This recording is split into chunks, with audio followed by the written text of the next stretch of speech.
Yeah, back with this shit again, man. Finna react to goddamn a few little things.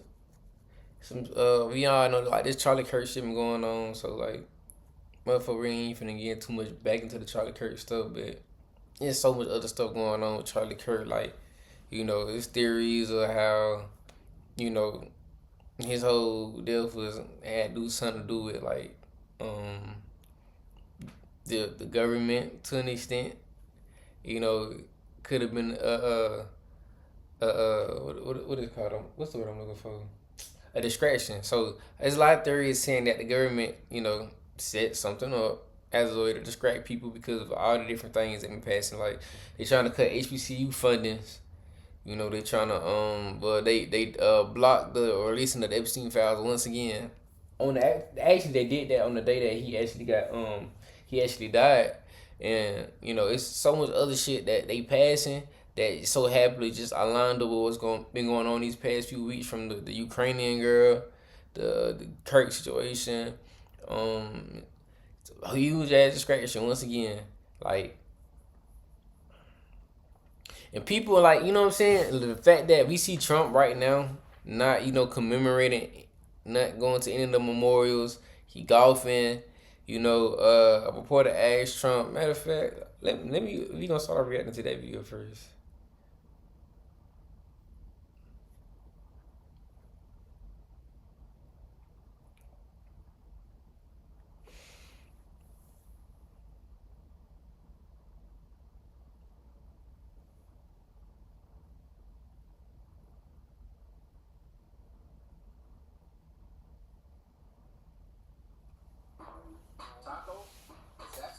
Castle, that might hit. I ain't hit all day either.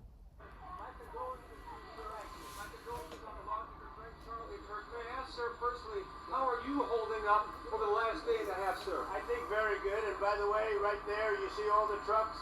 They've just started construction of the new ballroom for the White House, which is something they've been trying to get, as you know, for about 150 years. And it's going to be a beauty. It'll be an absolutely magnificent structure.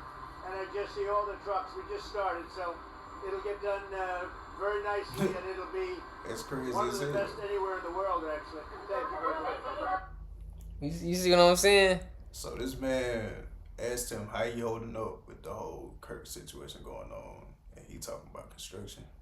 He talking about a ballroom. He talking about he don't care like it's Trump. Like Trump is like Trump is literally lack of empathy. Like Trump, I think Trump is a reptilian. Like Trump really lacks empathy, bro. Like so this just goes to show you of how regardless of the theories on how Charlie Kirk might have died, whether it was just whether the Tyler boy, whether it was just a crazy political situation or it was an inside government job, regardless of whatever theory you want to go with, this just goes to show you that see when Trump announced his whole Kirk situation. He tried to say, "Oh, it was a lib, it was a Democrat." They wanted to say it was a black person, a brown person, a Muslim. They wanted to say all the other stuff, but you know what I'm saying? Once he came out that it was, a white boy raised in a MAGA family, live in a conservative state, went to a conservative school. Once they figured all that out, I was like, damn, okay, we can't run with the usual tactics of blame it on the people we tell you not to like. So now it's like, okay, boom, I didn't kind of make an ass of myself. Back to reality. So it just goes to show you, like, this was just used as a distraction. You know what I'm saying? This is the one of the many things that Trump and his administration use as a distraction. Like they incite us, they incite the people to want to fight each other. What was the point of him saying, there was the Lib Democrats' fault? What was the point of him even, and not just him, but so many other media people, so many other CETA officials, and what was the point of them making that call that okay, put it on libs, put it on Democrats, put it on transsexuals? What was the point of doing that before any information of him came out? It just go to show you like how deep and how far they go to divide and to distract people, and then you have a bunch of what I'm saying surface level people who just more focused on that than what's really going on, you know. But yeah, we gonna I'm gonna get into that curse shit another time. All right, shit. But point is, like, it just go to show you how clueless a lot of people is when it just comes to this whole, and it's the same tactic. It's same at each one. Like anytime something traumatic like that happens, the first thing they gonna do is try to say, hey, damn, how can we further incite racial division or religious or whatever the case is. They play off of any situation, any situation moving forward to where it's two people of the opposite race getting into it, black on white, brown on white, whatever the case is. They gonna make it to either immigrants shouldn't come over here because look at what they doing, or they gonna make it to where, oh, look at what the black is doing. You know what I'm saying? And it's another play. It's another play. But so happily, particularly with the Kirk situation, nobody, black, brown, whatever, was involved. And like I said, he more focused on the ballroom because hell, they just show you how much he really care about the situation in general. Like Trump got people to the point trying to consider Kirk on the levels of Martin Luther King and all kind of other crazy. Like a lot of people, a lot of Kirk followers now, fans now, weren't like the huge fans of Kirk. Kirk was more of a social media presence, but now they trying to make him seem like he was like like some type of messiah or something, you know? Like a big political figure. Like a big political figure, like he led revolts or he led marches or he led, you know, a revolution or something, you know. I don't know. A lot of, you know, and a lot of these people aren't even really like going into like the stuff he talked about, or maybe they are and just agree with it. So, but anyways, we finna get into this next video about the Hyundai plant a couple days ago, about what, a week and a half ago. Yeah, about a week and a half. This plant, the Hyundai plant in Savannah, Georgia, was raided. A lot of Korean people got arrested and I think sent back, and probably Hispanics too. You know they love Hispanics. Well, you know they got arrested, but the Korean government, they went ahead and chartered a flight out to get them. Got these folks. Yeah. It's crazy. It's crazy to even come to that though. Right. And then it's like when that initially happened, American drivers, everybody was looking at it like, get 2 pairs of Progressive. how do we pay for all this? It's an ugly thing. Enjoy 2 years free from hair and hair removal. You saying that? I was about to say, when that situation first happened, a lot of people were, oh, you can go ahead and turn it on. I get my thoughts after the video. Thursday's raid was carried out by multiple state and federal law enforcement agencies, including ICE, the FBI, and the Georgia State Patrol. I'm going to bring in...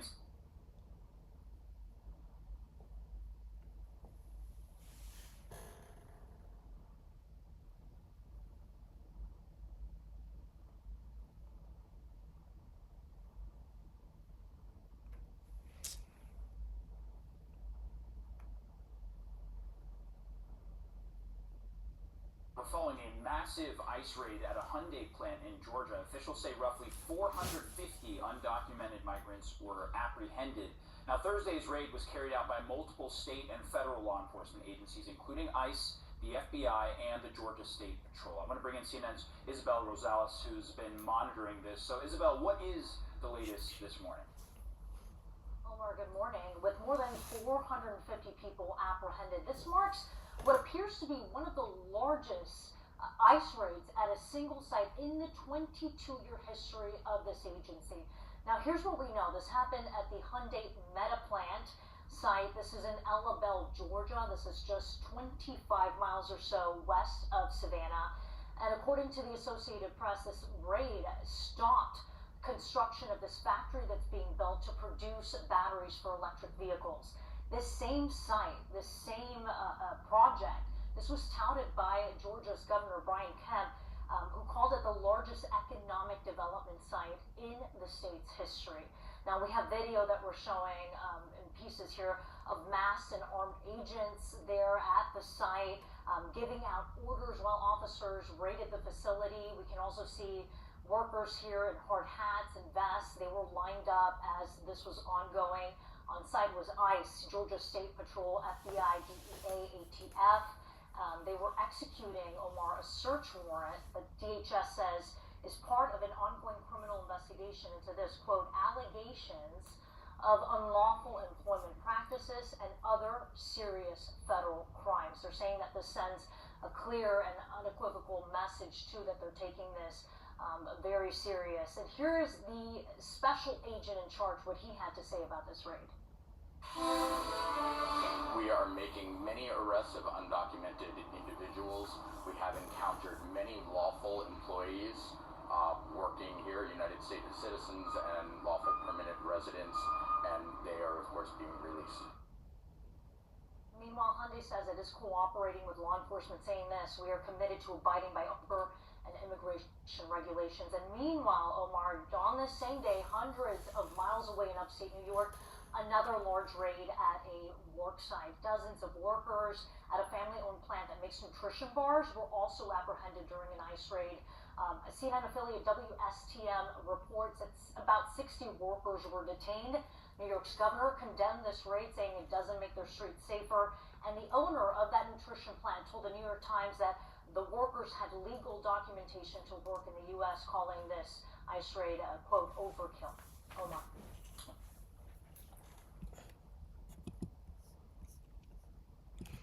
So, goddamn, what's your opinions on that? So, for one, looking at it, I don't see how they didn't take the time to really investigate. Like, they got an anonymous tip and they went as far as to go and raid the place.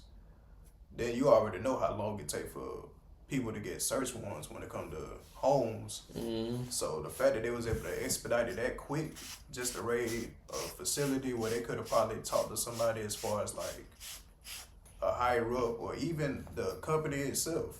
Like, I'm pretty sure if they would have investigated further, they would have seen like, oh, these people are here from this country to help us set up this plant, train our workers, so we can have this added and boost our economy.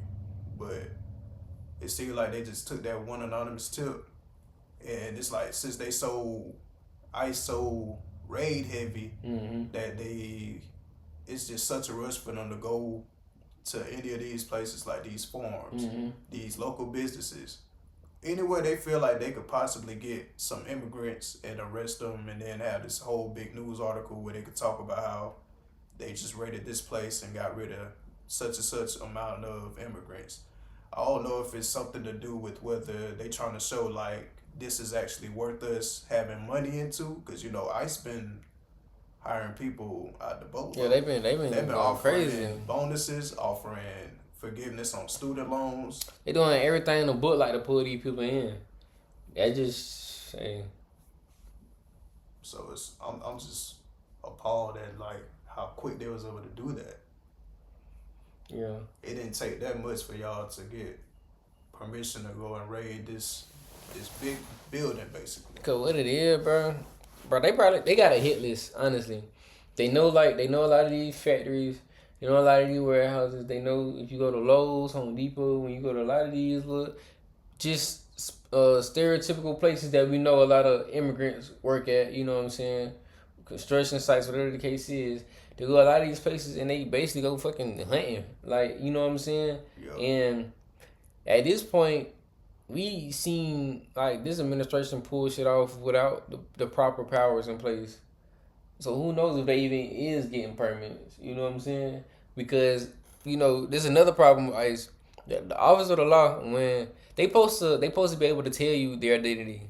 Like, they can't deny telling you their badge number. They can't deny telling you that they the police. Like, even if they undercover. You know what I'm saying? So, ICE, on the other hand, because, in my personal opinion, my theory is I feel like when all this whole MAGA shit is over with, you know what I'm saying, people going to have to come to accountability for the shit that they did. And a lot of these people just scared of what's to come to when regular life come back. And they got to face accountability. Not all going to face accountability because it's America. But a lot of people going to face accountability once things go back to normal. Hopefully things go back to normal. And not only that, but also, you know, it's a small world. Like, he just made the point that ICE is recruiting a lot of people, trying to forgive student loans. They basically trying to just do anything. Throw a couple dollars to attract people to work for ICE. So it's like, you attract the regular people, that mean, you know what I'm saying, a lot of these people don't want to go home to let their community know that, hey, I just bullied some immigrants and I just, you know what I'm saying? So a lot of these people just want to run away from accountability. I don't understand what's the point of wearing a mask. If you feel that strongly about your job, do it proudly. You know what I'm saying? You're not in any more danger than a regular police officer is who don't wear a mask. Because they deal with real threats every day. They not going around just, you know what I'm saying, trying to fuck with people who trying to make a way for themselves. You know what I'm saying? Well, not all of them, because some police are fucked up. You know what I'm saying? But, so you're not in any more danger than anybody else who work, you know, in law enforcement, regardless of what branch. So I don't, this whole concept of you trying to, no, you just don't want to take accountability for the dog whistling and all the racist undertones that's going into programs like ICE and all these other administrations.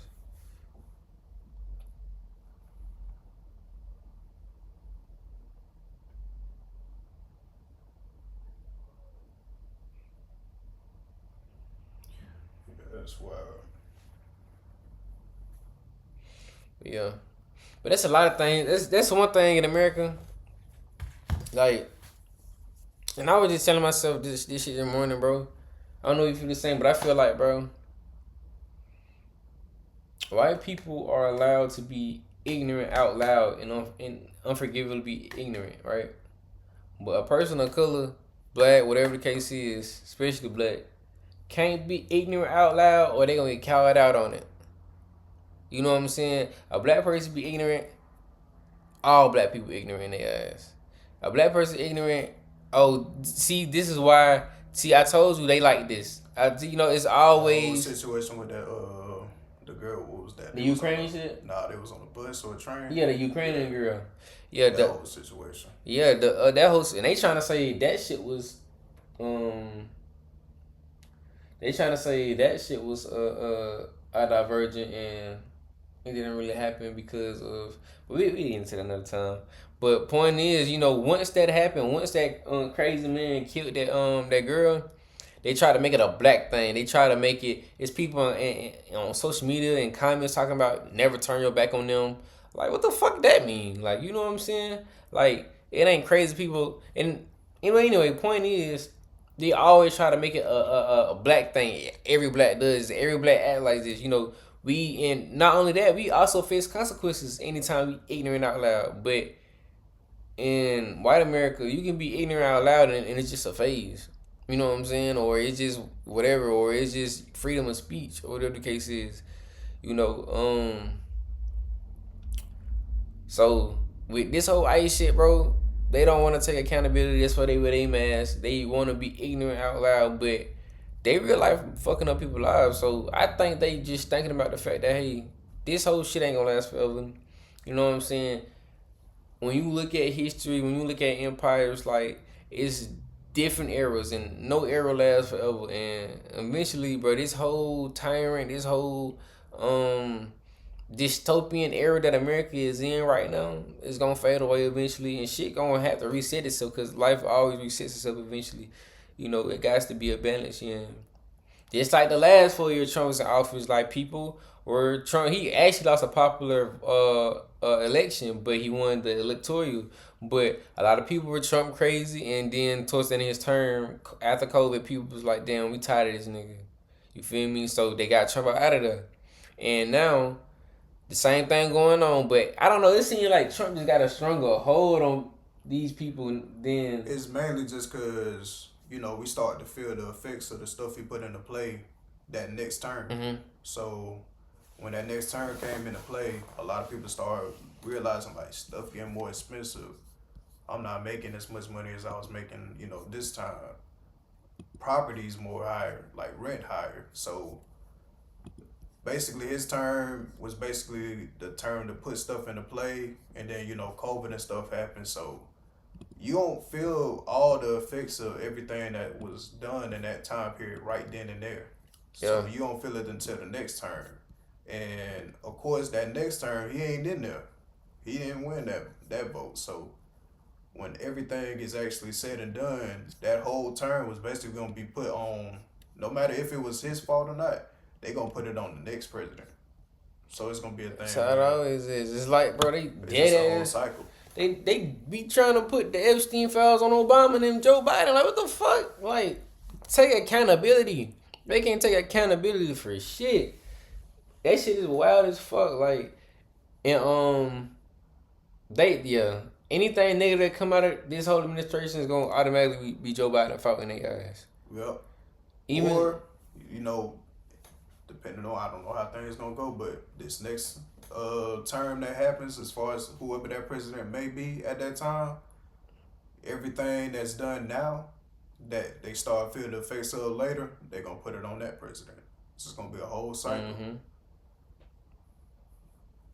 You're just gonna have a cycle of somebody putting stuff into play that benefits them, and then doesn't benefit the average American. All that stuff is gonna happen, and then next thing you know, next president come into play, you start to feel all the effects of what the last president put into play. So that president stays and tries to fix all that stuff, and then next thing you know, they getting blamed for everything that happened that term before them. Yeah. So now that they catching all the flack for that, they try to fix stuff. If they fix it the best of their ability, then that next president might, if that next president come into office, it's like a double-edged sword. Mm-hmm. They basically gonna get it off Yeah. easily. It's gonna be like, oh, this last president, he did all this stuff. That's why the economy bad right now. Or it's gonna be that last president gonna either benefit us to the point to where the economy good, so the next president might inherit a good economy, and they gonna take credit for it. Like, oh yeah, you see how everything starts to get better once I'm in office. Yeah. So it's this whole thing like that. I think like what's going on in America right now, bro, with all these false messiahs, with all these operations of chaos and divergence they trying to put on America, bro, it just shows America has a deep issue, bro. America, this whole, cause they love to say, oh, racism is don't exist. They love to say racism ain't here no more. They love to say only reason racism still exists because people still talk about racism. You know, but it's bullshit. I think these past couple of weeks have shown how much racism is still alive in America, to the point to where when the situation happened, they tried to blame HBCUs even though black people had nothing to do with it. The situation happened, but they tried to put it on minority, and then the governor of Utah came out and was like he was sad because he was sad because it was one of theirs. He was hoping it was matter of fact, I'm finna go to it, but it just shows you how racist America still truly is, no matter how they deny it. And I be having to ask myself, you know, these like MAGA people, bro, they love to say, oh, the Democrat plantation, the Democrat was the ones who won the slaves in the 1800s. You know what I'm saying? That is correct, but obviously there was a big, switch that happened to where Democrats started valuing the working class and Republicans started valuing the wealthy class, right? And not only that, when we look at 2025, who is having Confederate flags in their yard? Who are the white national organizations aligning with? Is it the Kamala Harris, Joe Biden supporters that's walking around with Confederate flags, that's putting Confederate flags in their yards, that white national organizations are forming under, or is it the Trump party, the MAGA party? So they love to deny racism like racism don't exist, but proudly support it or blindly support it or passively support it. You know what I'm saying? A lot of what's going on right now are microaggressions. They want their own Martin Luther King. They want to feel oppressed. Like they want their own civil rights movement. But it's literally just the beginning steps of Aryanism, white nationalism. It's the beginning steps of Nazi Germany, damn near. You get people fighting under this false flag operation of another group of people, a minority group of people is killing your way of life or is somehow, stopping you from being happy, and eventually, they build a real hate to it, and they use a false sense of oppression to justify authoritarianism, racial authoritarianism. You feel me? Like, I never understood that. Like, you, as the majority, y'all use a false sense of oppression because y'all were the oppressors. So now, instead of taking accountability, y'all want to remove history, right? And now y'all want to create your own narrative and y'all want to create your own civil rights movement. And these past couple days have showed like America has a deep racial issue, you know. And then we have a religious issue also. Like, I don't understand why people love to throw, oh, he was a Christian, he was this, he was that, as if being a Christian mean you don't do fucked up shit. I don't understand that why people value, and maybe because when they looking at this man, they seeing some of the stuff he's saying, and they don't want to loudly say, oh, we just support the idea of, racial domination. We don't want to say it out loudly. So the only thing we're gonna go with is the nice things that we can get from him. Right. Oh, he was a Christian. He talked about the Bible. He was basically the stuff that you can agree with, right, across the board. They don't want to loudly admit they truly feel a lot of the things he was pushing, like the white replacement theory. He was pushing that. They don't want to admit to the dog whistles and a lot of the propaganda that he was pushing. So they try to reach for the Christianity thing, the God thing, the family thing, and it shows. But amongst all the BS going on, like I said earlier, a lot of things been in Congress that's been getting pushed, or whatever the case is. But because we so distracted with this fake race war, this fake Democratic versus Republican distraction, a lot of people not realizing a lot of stuff is going on. Like right now, I don't know if they did it yet, but they on the way to trying to cut funding to HBCUs. So we finna put on that damn Jasmine Crockett video. Well, she did an interview with the Breakfast Club, and I don't know if she go over this, because I seen a clip of her going over. I don't know if she go over in this particular interview, but hopefully she do though. And so happily, around the same time with all of these distractions going on, the Ukrainian girl and everything else, the letter with Epstein came out. Trump in the letter with Epstein, and in the letter, we can review that too. Yeah, I heard about that too, the whole letter. And then I think they was interviewing Epstein's wife, asking her if she knew like some of the people names on the list, and she was basically like she don't know. Well, I think they asked her if his name was on the list specifically, and I think she said she don't know.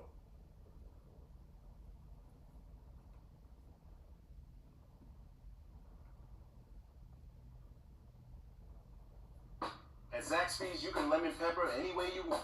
Get lemon pepper wings, lemon pepper sandwiches, or lemon pepper fingers. Now that's lemon pepper perfection. Zaxby's lemon pepper. Good evening from New York. I'm Chris Hayes. It has been 24 hours since the Epstein birthday book was released. And let's be honest, Donald Trump has been caught dead to rights. Remember, the Wall Street Journal first reported the existence of this book back in July. They described how dozens of luminaries and friends of Jeffrey Epstein, including Donald Trump, wrote the child sex trafficker, quote, bawdy messages, as the paper put it. They described Trump's intimate, cryptic, icky message to Epstein, quote, framed by the outline of a naked woman, which appears to be hand-drawn with a heavy marker. Trump, of course, denied writing the letter or drawing the picture. J.D. Vance said the whole thing was ridiculous. I mean, does this really sound like Trump? That sounds Trump like telling the Journal, Trump well, this is not me. This is a fake thing. Exactly. It's a fake Wall Street Journal story. I never wrote a picture in my life. I don't draw pictures of women. Nevertheless, Trump revealed... I never drew a picture in my life, bro. Personally, who the fuck? You know he capping. He said, I never wrote. He ain't even say draw. After it was published, sued the Wall Street Journal and its owner, Rupert Murdoch, for the tidy sum of $10 billion with a B dollars, claiming the letter didn't exist. They literally said that in their filing of the lawsuit. No such letters. I don't know about you guys, but it always seemed pretty implausible to me that knowing exactly what the stakes were, knowing they would be sued probably for billions of dollars, the Wall Street Journal... Bro, them glasses make me like a reporter from back in the day. Like, I used to have them. And the letter existed. Of course, it did. It belonged to the estate of the since deceased Jeffrey Epstein, which handed it over to Congress. And the Democrats posted the entire book online with redactions. And I want to show you some of that book. But first, I have to warn you. All of this is incredibly disturbing, even like disgusting, viscerally, physically repelling content. I just wish they release this shit, bro. Like, come on, bro. You 80-something years old, Trump. You already got out of a rape situation. You already can tell your followers whatever, and they gonna believe it. Like, what do you have to lose? Cause you know, you was caught on Epstein Island, bro. You have nothing to lose. Just, you know what I'm saying? Just going to snitching yourself. All the rappers snitching, YSL snitch, just going to snitch, Trump. Like, what you hiding from? There's actually an entire section of the Epstein book labeled children. It includes redacted photos of a prepubescent girl in pajamas posing and playing the piano, as well as them good ass kids, bro. Here comes the bride, all dressed in white. Where is the groom? He's in the ladies' room. There's a series of dirty limericks on page 164, including one that ends with this quote. Listen to this one.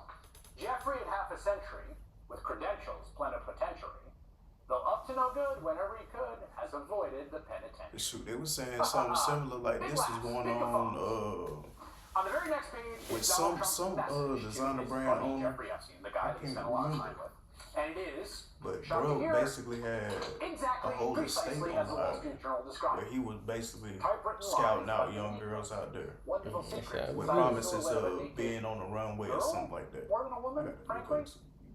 And the future president's signature below her waist, kind of mimicking pubic hair.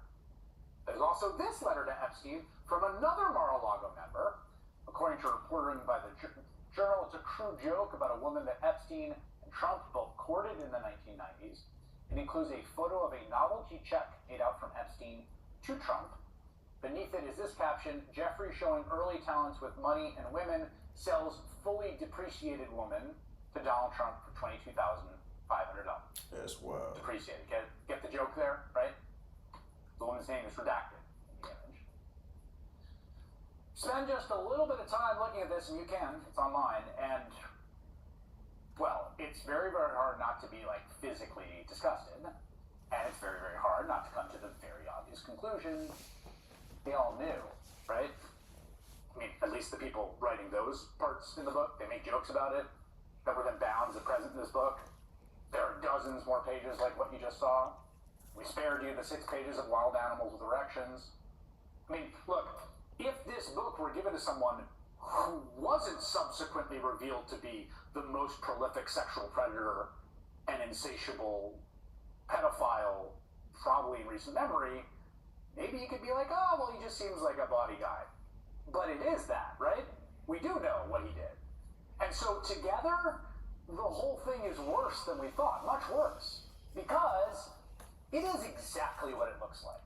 Bro, they got a whole Google Drive. Every single page seems to convey what Donald Trump on the record in print the told first file I'm looking at is more than 200 pages. Same kind of wink, wink, nudge, nudge, right? He's a lot of fun to be with. It even said he likes beautiful women as much as I do. Any of them are on the younger side. Huh? What more evidence you need to know that as president, Donald Trump has been lying to cover up something about his relationship with Jeffrey Epstein, the nature of it, the things they did together, their shared interests. But now he's been caught red-handed, and he's pushing Republicans to just keep lying their way out of it. This absolutely was not the president's authentic signature, and we have maintained that position all along. The president did not write this letter. He did not sign this letter. The president said it's not him. I believe the president. From what I've seen, it's not a signature. I've seen Donald Trump sign a million things. We've seen auto pens been used quite a bit with the Biden administration, so I've never known Trump to be much of an artist either, so I kind of draw that into question. Now, we haven't brought in signature experts or anything like that. Who talk to? A forged document. Shouldn't the oversight committee look into this? I don't think But it's the like oversight committee should all these pictures are basically like you got letters and then you got pictures of people. You're just going to take the president at his word. Like it would probably be something that if you do look into it, you'll have to really sit down and go through each one of these. Like I said, that was just one file. This on the oversight government. The signature, the syntax, and drawing itself Oversight House are government obviously website. identical to Trump's over the years. Trump's allies are keep lying. If you about go it. here, And again, to believe the letters of they oath, got you'd have to believe that the it documents was that they got, and forged they by got some mysterious third party in these 4, 2003, and each of and then them. included and given It's to like- Ghislaine Maxwell, who included in the book, not I mean, knowing it was this one forgery. This one got 10. It was bound to give it to Epstein. More than That 2 first decades one ago, had like how over is that? 200. Because some This one got alien came 9. down and made it up. Hey, that's not it. No, it's a pathetic conspiracy theory. But that's what they're saying. That is their contention.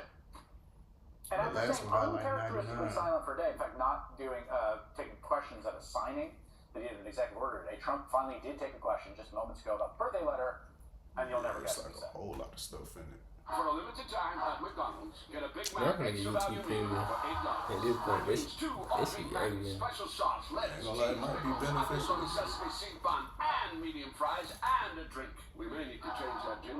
prices and participation may vary. It's not my signature, and it's not the way I speak. And anybody that's covered me for a long time knows that's not my language. It's nonsense. And frankly, Not my language. Like, bro. Like, alright. This is like, okay, we get it. This nigga capping, but like honestly speaking, who the fuck okay, so who the fuck is gonna act like they're Trump and use Trump letter to respond to a letter from Epstein? Like, how the fuck does that even make sense? Like, so in his mind, somebody catfished Epstein and was talking as if they was Trump, or like that don't even make sense. You know what I'm saying? It is what it is. We all know Trump was a freaky man. He was the real Diddy, along with Epstein, who was the real Bill Cosby, or who they want Bill Cosby to be. But we all know y'all got something to do with it. This whole administration protects pedophiles, and bro, this whole shit is weird. America is fucked up right now. Like, America is truly Sodom and Gomorrah right now. And sadly to say, the party who supposed to promote Christian values are the ones pushing the most demonic shit right now. Like, division, pedophilia, war.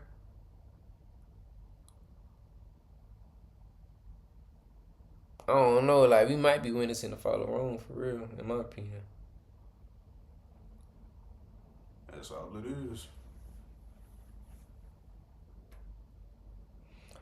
No, I never understood like how they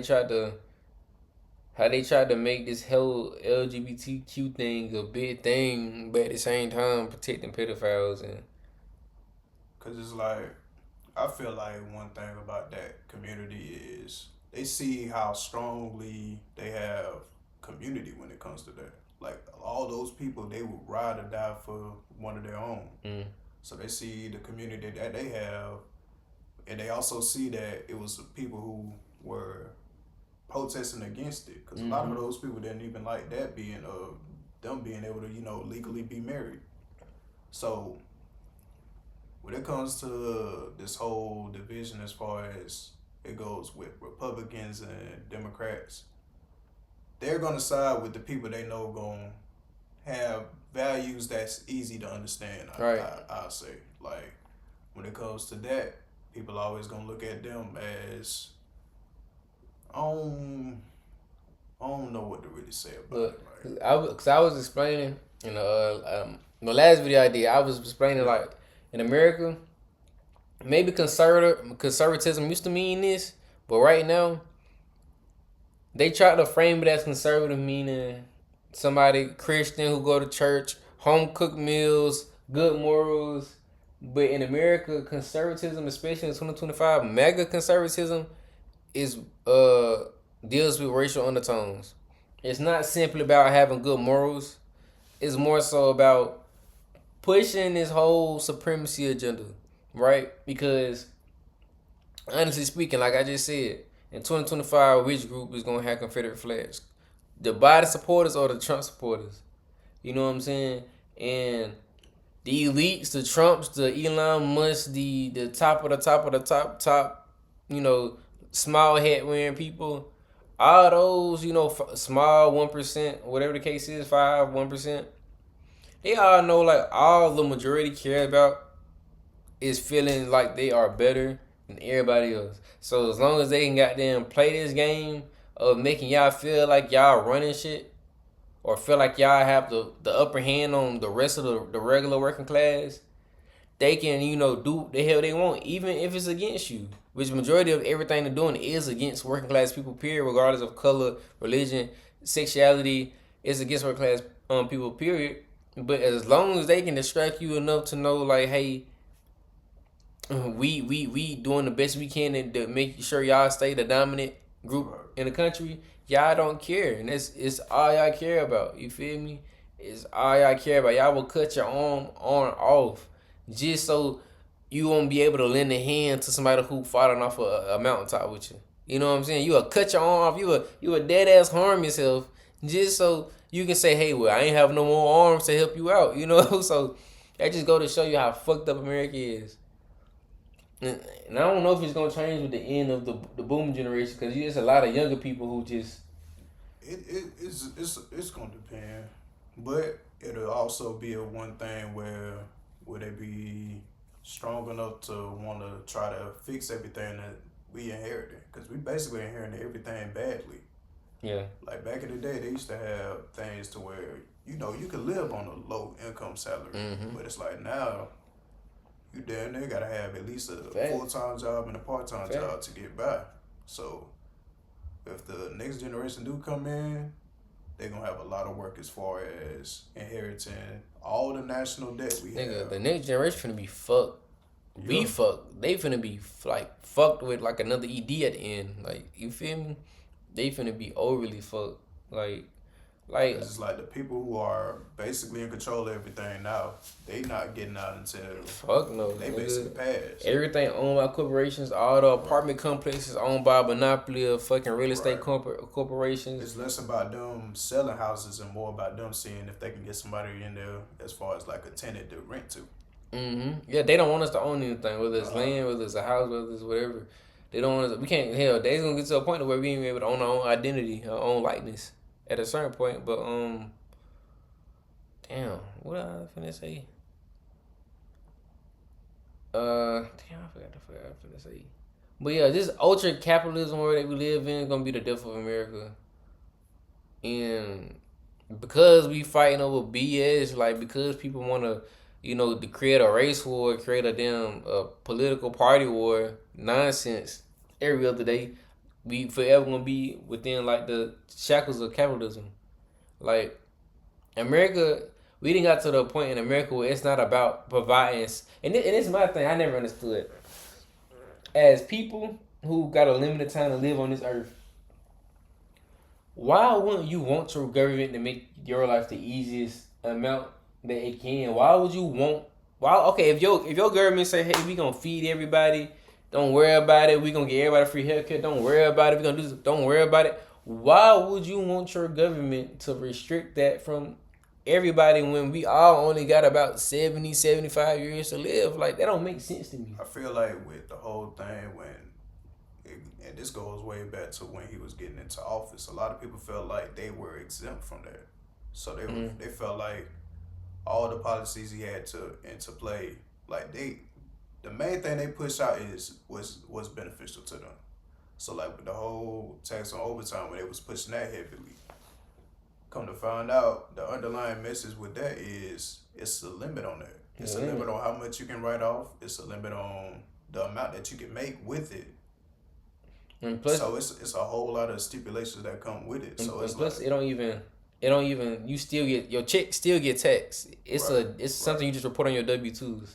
Right. So when you start looking at it like that, it's like everything that they put into play that might be beneficial to you, you might need to look more deeper into it, because while it's beneficial face value, it's a whole lot of what would you call it? When you small text that basically saying like it's like a whole lot of like it's just like it's basically like empty gifts, like you know what I'm saying?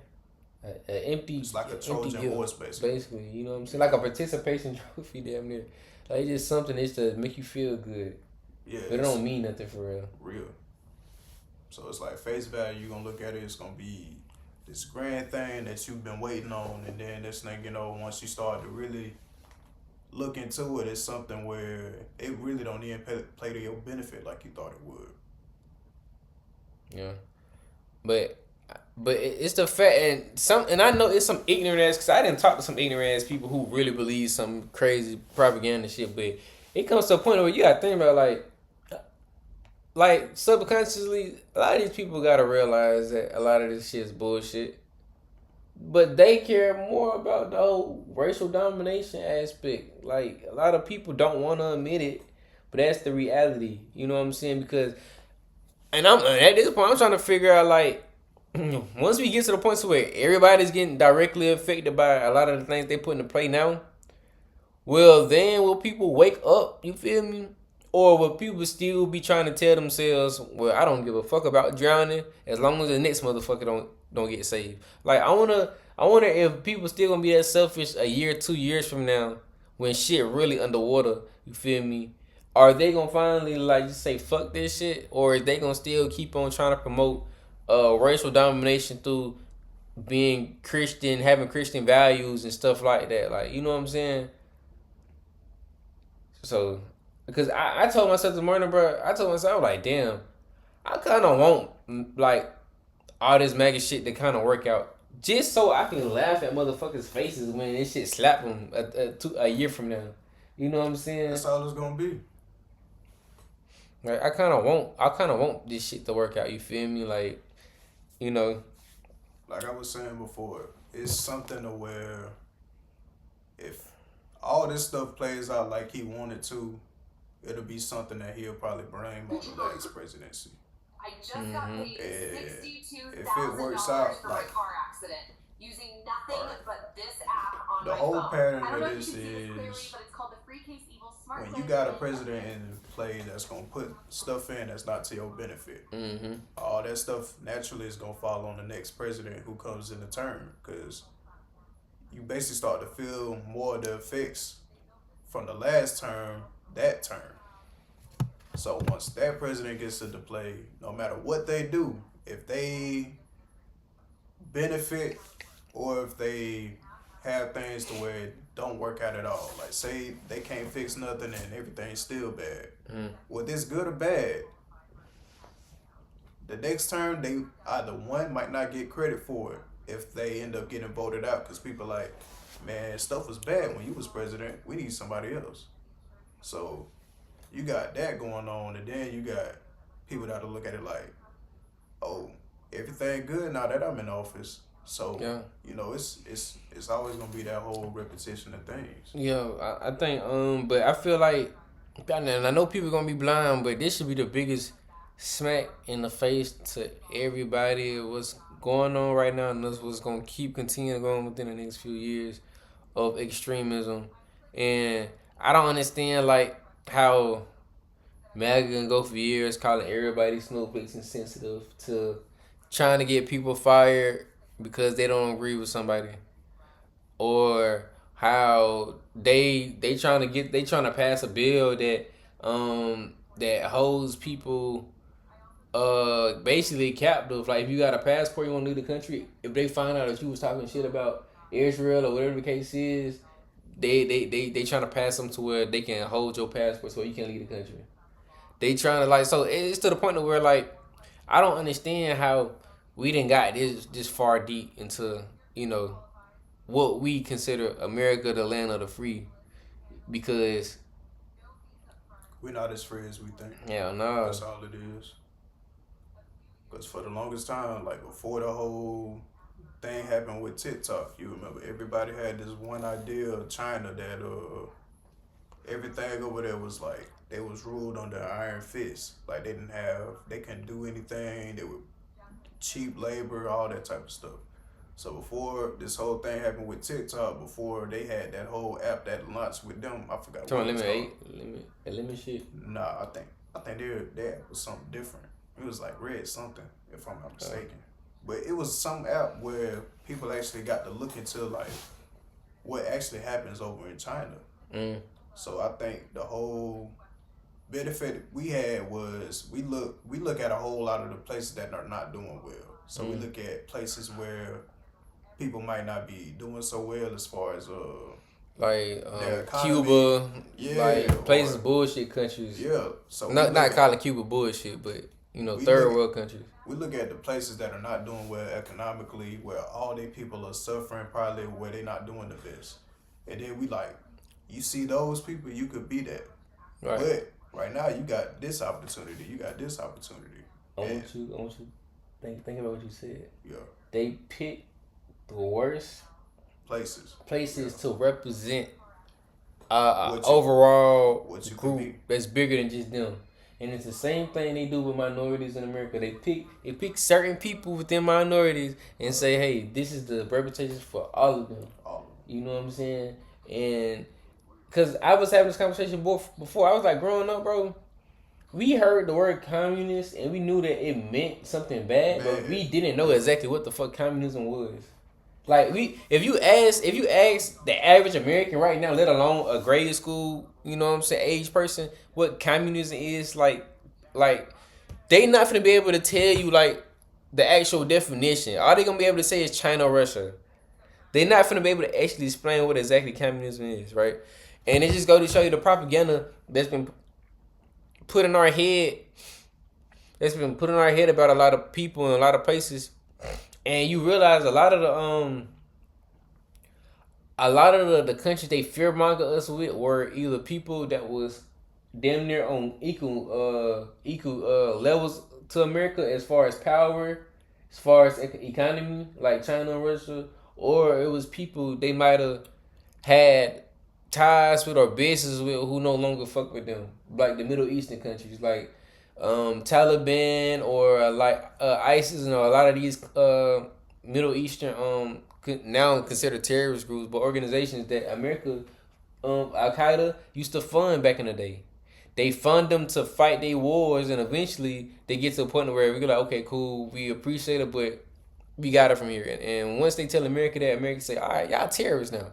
You know what I'm saying? So it just goes to show you the propaganda they tell us, right? You feel me? And from whether it's international shit to now national shit, because America's the only country to where we always beefing with somebody, right? And now we in an administration to where they trying to make us damn near isolated from the rest of the world. Not only that, but they want to goddamn call. And what is the point of being in a country called the United States of America if the citizens ain't united? That don't make sense to me. Right. That don't make sense to me at all. Hello? Yeah.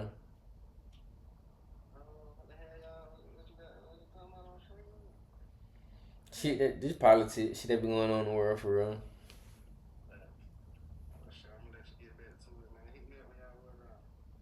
Alright. But yeah, what's the point of being called United States of America if the people ain't united? Make it make sense. Like, imagine if we were truly united, right? Yeah. Imagine if we lived in a country to where Americans didn't have to worry about the basic necessities, water, food, shelter, all that was covered. So now you don't have people fighting each other over resources.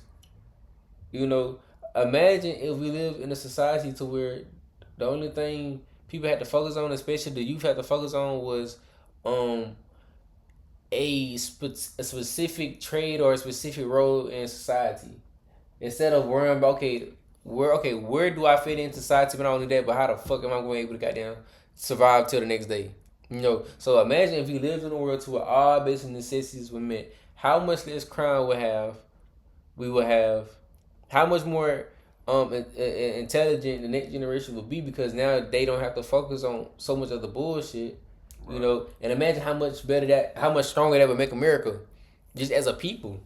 That's why when we go to other countries like China and other places like that, where their education looks totally different, it's not because the people over there just are better students. It's just because the way of life is different. In America, you wake up thinking about working, how you going to survive, and how you going to pay bills. Like, and not saying you ain't worry about another country, but it's just the concept of life over there is different over here. Over here, we're damn near raised to be, a permanent working class. Like, the whole thing really just falls back on greed. That's all it is. Right.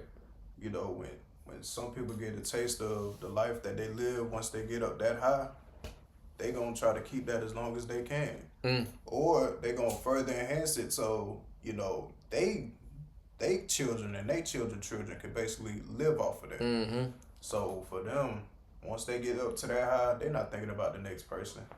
They mainly gonna think about what they can do to basically continue to benefit their whole family line. Yeah, and it's crazy that I mean, I'm all for like passing it down to your kids and stuff like that, but at a certain level, like, and also I don't think we should have trillionaires. We shouldn't have ultra super billionaires. We shouldn't have that. I'm not saying I'm hating on the motherfucker and what they got in their pockets, but realistically, what is one man gonna do with $1 trillion? Like, we see what Elon Musk doing. Like, this apartheid loving motherfucker wants to insert. He want to instigate everything. Like, it don't matter if it's race. Like, anything they got to do with race. Notice Elon Musk tried to instigate it. Like, he tried to. He faked the genocide in South Africa. He said white South Africans were getting genocided. That was bullshit. You notice they talking about that because it wasn't no genocide going on. And he convinced Trump to let a couple South Africans in after Trump already didn't shut down anybody who was coming. He shut down the refugee program, but made an exception for white South Africans because Elon Musk convinced them of a fake genocide. With the Ukrainian girl, he made that racial. You know what I'm saying? He tried to, I'm finna donate over $1 million so she can get murals painted all across the country. You feel me? He instigated this whole Kirk story. Like, anything that can kind of seem racial. Or not only that, those was doing something to where they was trying to somewhat get segregation back into the school systems in Florida. And another point is, Elon Musk is always caught instigating some shit that's racial. It's like, bro, like, nigga is stuck on South African apartheid, bro.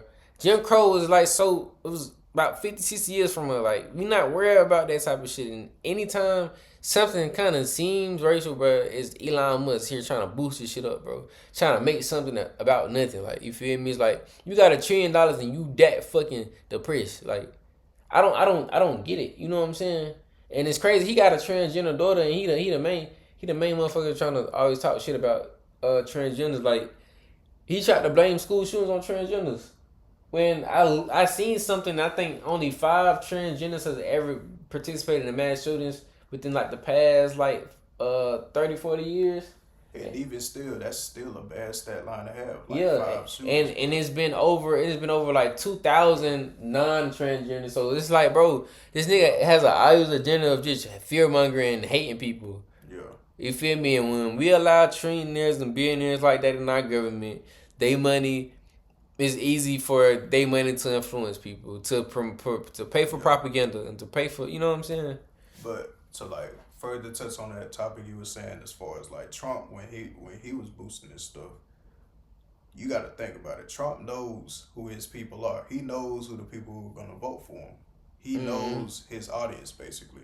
So when it comes to him boosting all of that, or him being one of the forefront with any of these racial things, it's because he knows the people that will vote for him, the people who want to keep him in office, they will want him to step in to say something or do something whenever it comes to any of these issues that's going on. Yeah. People, poor working class people who want to feel like they the top of the totem pole of working people in America, which is fucking stupid. It's dumb as fuck. You know what I'm saying? Yeah. Let's get into this goddamn Jasmine Crockett shit though.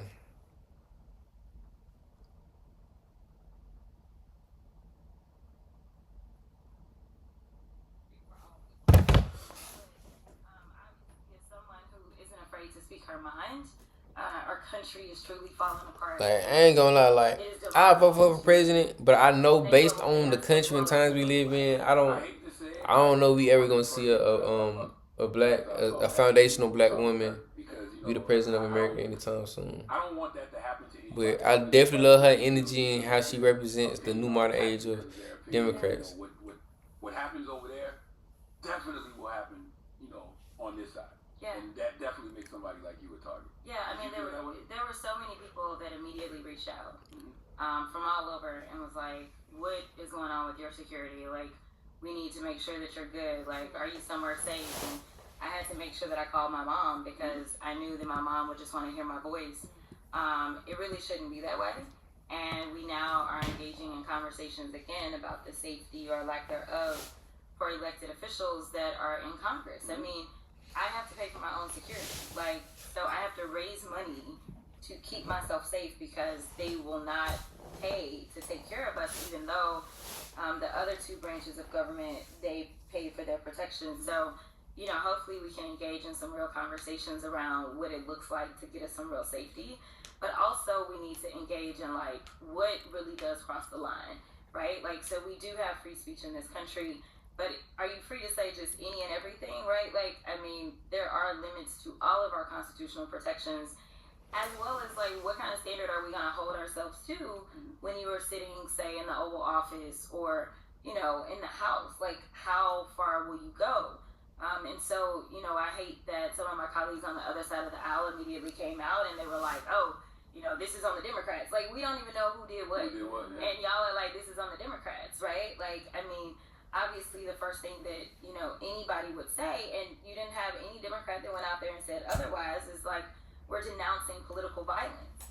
But we're just assuming, like, and we just want to be clear, like, that we're not down for political violence, but that doesn't mean that that's what it was, right? Like, we know that people, especially me, having done criminal defense, most offenses like this were personal in the first place. Now, I'm not saying that this was a personal thing, but I'm saying, like, the fact that this can't be personal is wild, right? Like, the fact that they are presuming that this is somebody that came from our side of the aisle, we know that.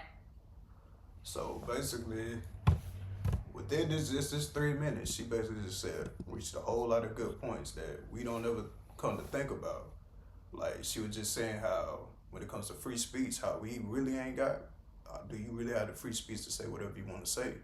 But when it comes to, you know, our opposing side, which I don't even know why they got to be considered opposing when, you know, at the end of the day, we all live in the same country. But the way that she just worded that to show, like, they can say what they want to say. Before we knew anything, they got to come out and say, oh, this on the Democrats.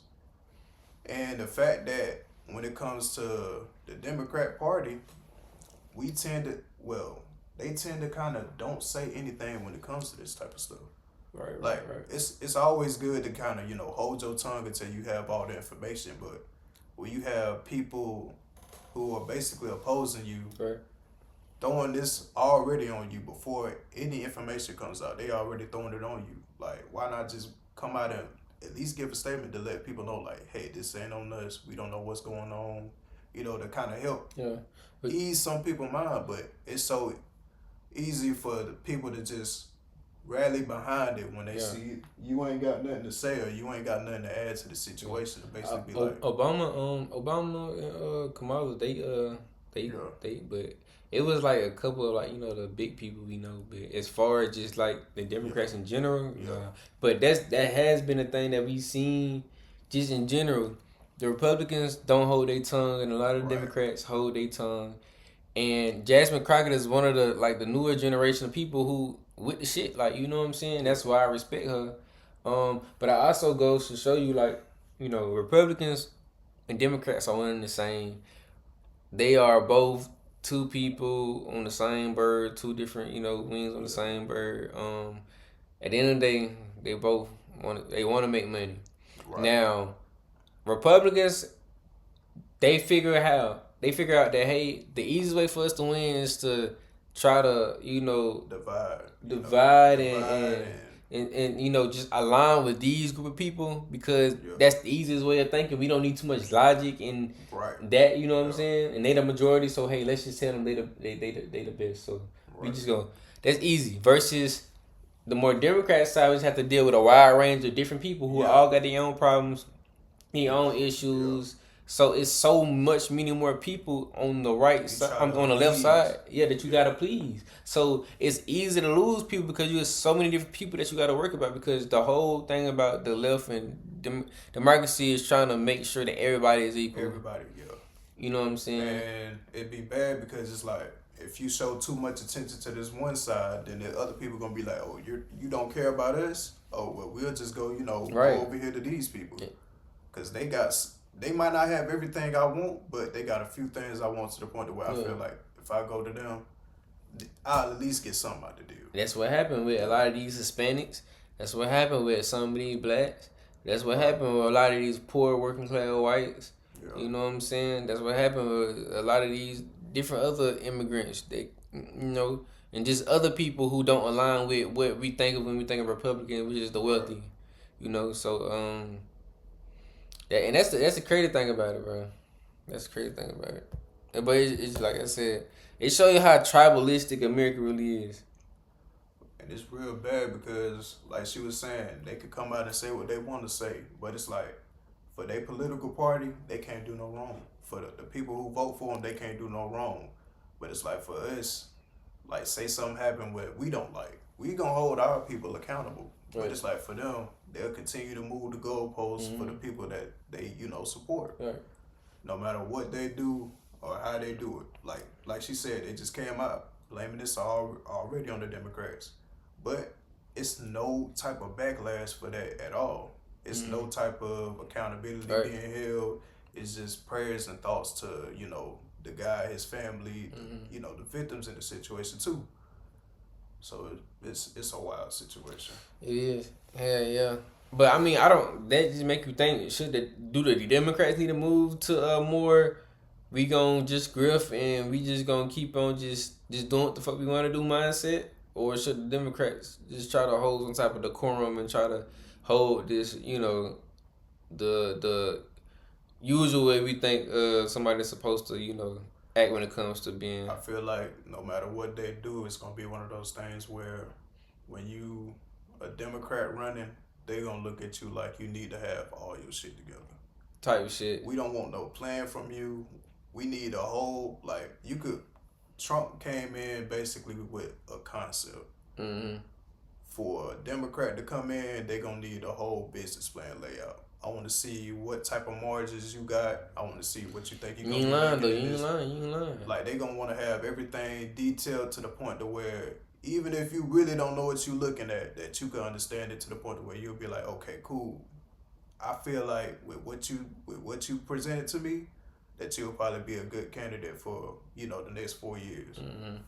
So it's just bad when you a Democrat running. You basically got to have everything together to the point to where you can't have no niche, you can't have no if. You have to be sure that everything that you tell people is what they're gonna get. Yeah.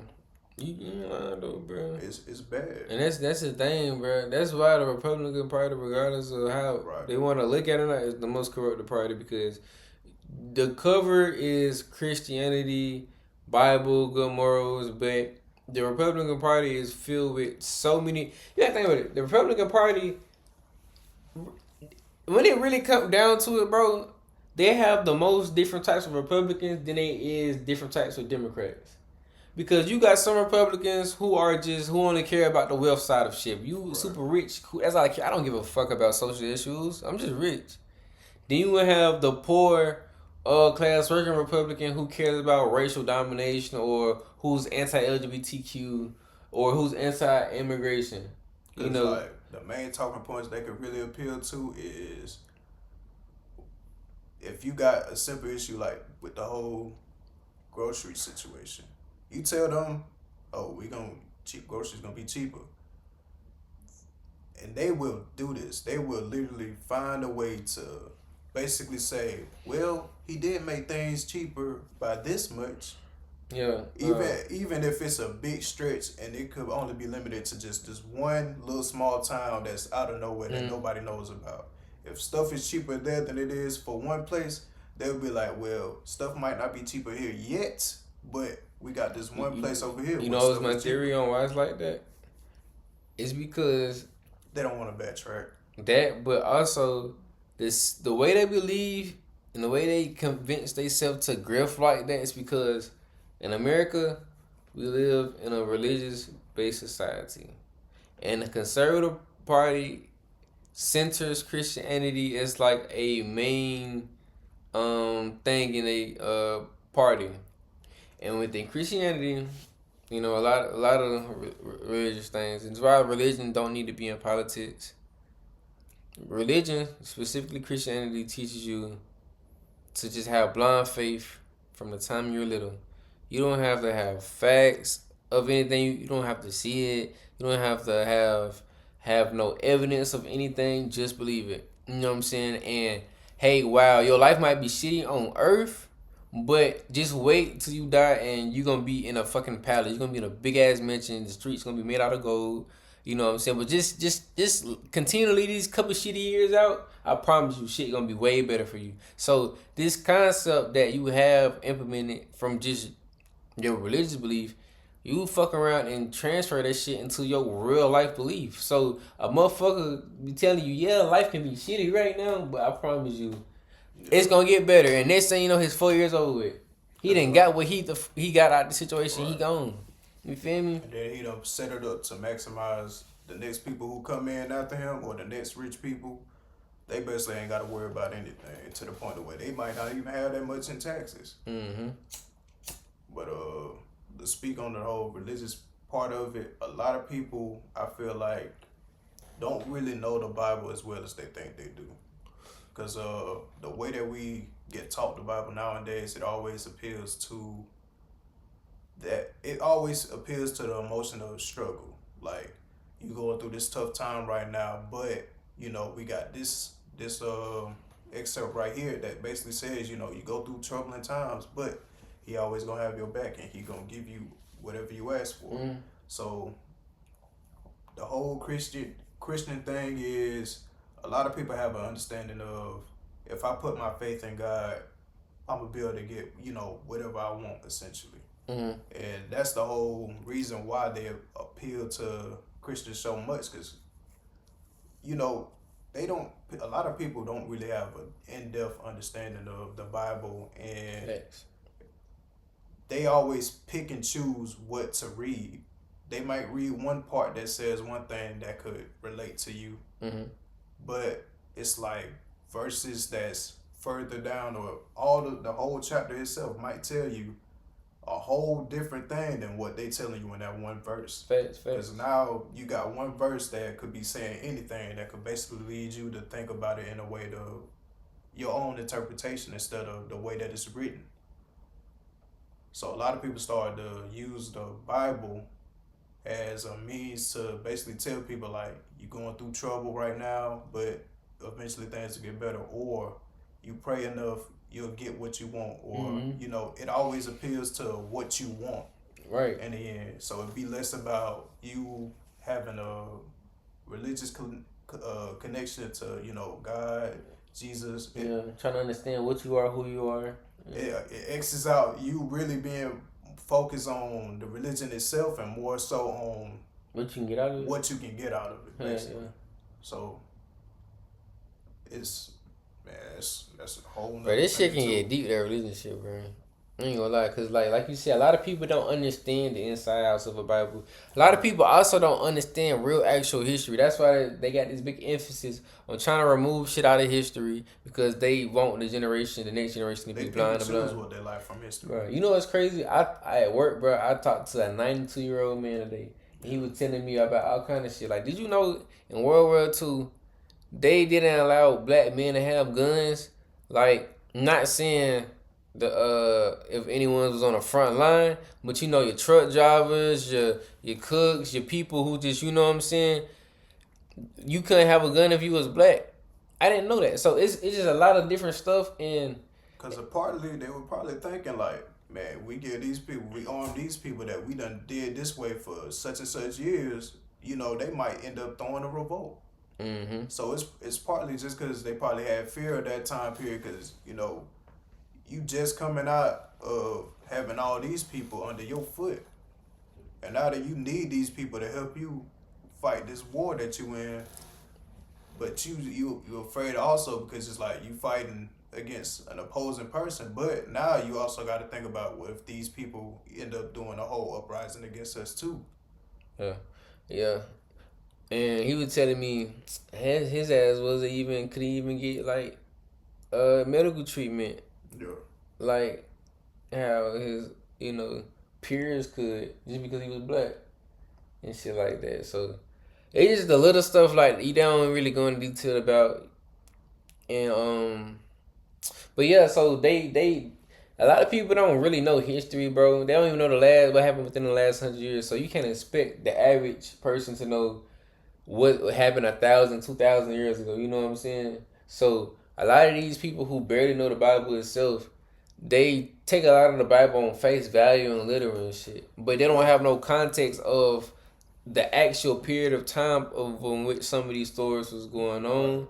They don't have no real conception of the people who created these stories or the cultures in that area that some of these stories could have came from. Right. They kind of just think like this book is literally a book created by God itself and it's the all be all. But you know what I'm saying? They don't really know like human history. They don't take the time to really look into everything that they're reading, or they don't take the time to really read everything that they're reading. Yeah, nah. Christianity in America is just a concept. The like literally, because Christian in America means so different things based on where you at and what denomination you in and what you look like. Because Christian in America, especially in MAGA Confederate America, is literally just Jesus. Like it's not about like anything he said, but it's just Jesus. As long as you believe in Jesus, it's literally not about nothing else but just believing in Jesus. Fuck like being like a kind person. Fuck feeding the poor. Fuck, trying to give people medical aid. Fuck showing love. You know what I'm saying? Fuck trying to become spiritual enlightened. It's literally about just believing in Jesus and I'm going to do what the fuck I want. But I can do whatever as long as I believe in Jesus. Like, that's literally all Christianity is in America. You know what I'm saying? Like, it's just bigotry. It's reached the point of where it's less about, the religion itself and more so about me being a part of this can get me this. Me being a part of this, I'm going to be able to get that job that I've been wanting. I'm in a bad situation right now. Me being a part of this can get me out of that situation. It's just bad. But they treat Jesus like a fucking genie. Like, literally, bro. They treat him like a fucking genie. It's really all it is fucking paganism for real, bro. You dead ass just fucking praying to get what you want and shit. That's no different than what niggas do in the old days for real. Like, Jesus wasn't even about that. In the Bible, how many niggas was praying to Jesus to get something out of Jesus in the Bible? There's no stories of a nigga praying to Jesus in the Bible and a nigga, Jesus out here helping niggas off the scrum.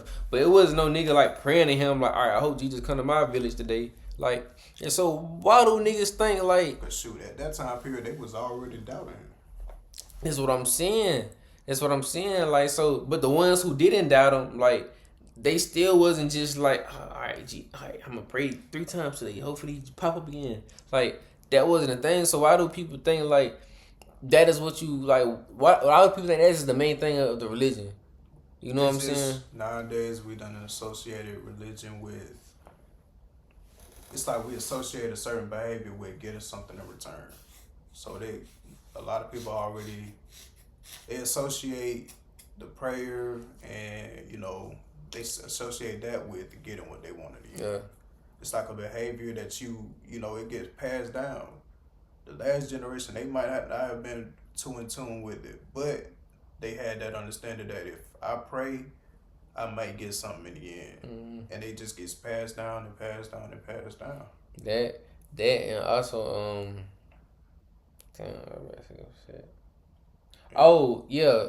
Christianity in America isn't a lot of Christianity in America, especially like in black churches, bro. It's more so, hey, I'm going to get a story from the Bible. I'm gonna mix it in with a personal experience I had, and that is the sermon for the day. You know what I'm saying? But it's not actually about let's analyze these texts. Let's really see. It's not. You're not really thinking about it from a technical point of view. You're more there for therapy. You know what I'm saying? So a lot of these stories, like you're not even questioning like the validity. You're not questioning like the time period. You're not questioning the technicalities of a lot of these stories. So since America don't look at the Bible for a lot of on the mainstream level, it's not looking at it from that point of view. It's like, damn, I was gonna swear with this shit, bro.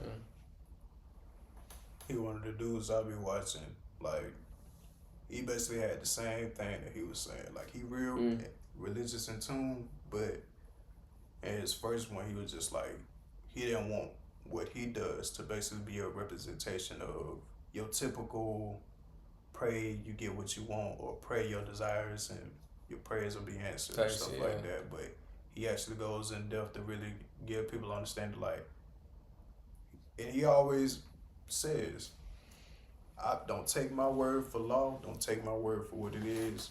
Go and read it yourself, because I'm going to tell you where I'm reading from, what I'm reading. I'm going to cite this text, and it'll give you further context to that's what this says, rather than, you know, this one text that basically could benefit me from what I'm about to say with my message. Like you just said earlier, my personal experience, this verse goes hand in hand to the point where you feel like, dang, if things could work out like that for him, it might do the same for me. Yeah. But shit, you can go ahead and continue the video.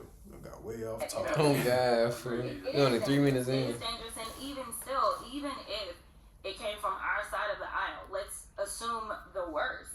Okay, so let's talk about it.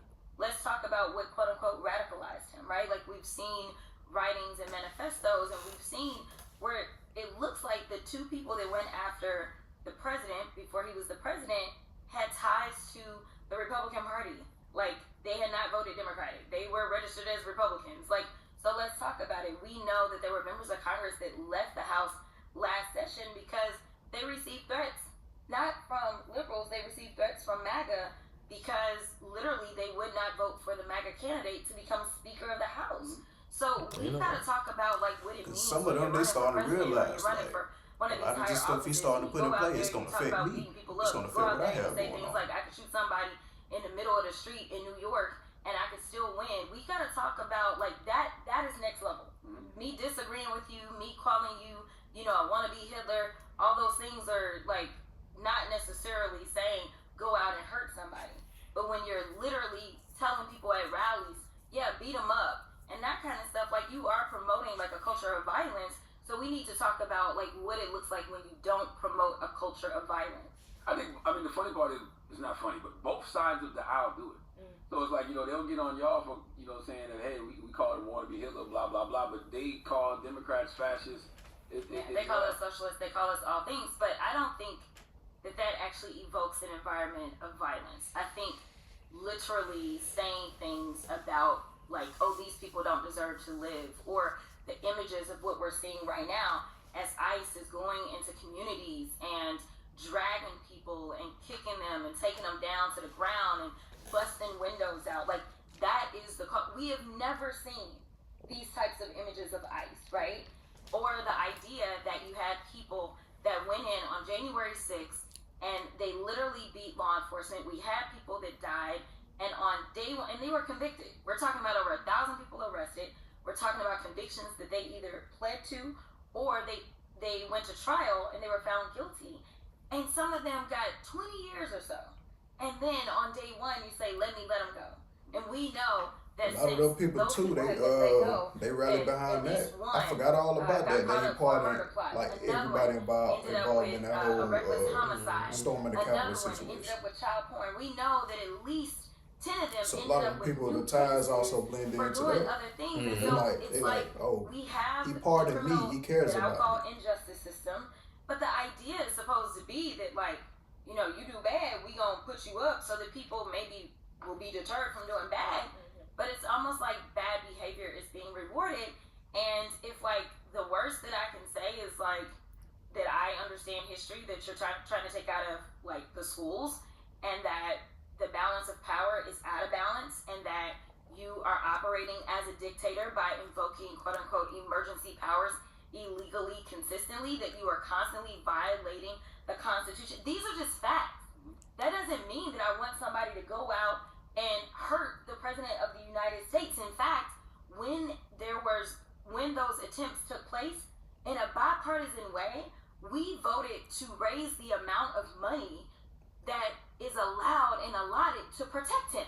So no, I can say that your policies are bad. I can say you're a criminal because you have been found guilty of 34 convictions. Like, I can say all these things because they are true. That's not even just free speech. These are just facts. So don't get mad that I speak the truth and I speak facts, but I literally have never said anything to invoke violence. And I challenge somebody to go and find a clip of a Democrat invoking violence. Right now, everybody's gotten so sensitive. I woke up and a friend sent me a text message where somebody else had been fired for repeating Charlie Kirk's words. Right? Like, they're firing people and they're canceling lady from the Washington Post got fired people for have gone out and looked at using a some quote of in the one things of he our said. I'm articles. gonna be honest. I never said a word about Charlie Kirk. Like, he wasn't on my radar. Like, I don't go and follow the right wing special people. Like, I don't. Like, it's just not, I got other things to do. And some of my friends who had never heard of him were like, let's dig, let's figure, who is he, right? Because people are like, this is coming up on our feed, and we don't know what's going Some on. We people don't know probably who he didn't know is. who he was until And that South literally, Park I didn't know he episode. had ever talked about me. And I guess it was recently. But, like, I had never seen it. I had never paid attention to it. Tacos? Exactly. Stupid shit, bro. You know. Who's got the sauce? They just be doing anything, bro. Why they got tacos? Action. Very exciting. We're on set with How the fuck this we got tacos? with Hollywood icon Halle Berry and Swiss director Mark. Oops, God. Halle, she's great. So great. And action. Oh, shit, bro. Trip.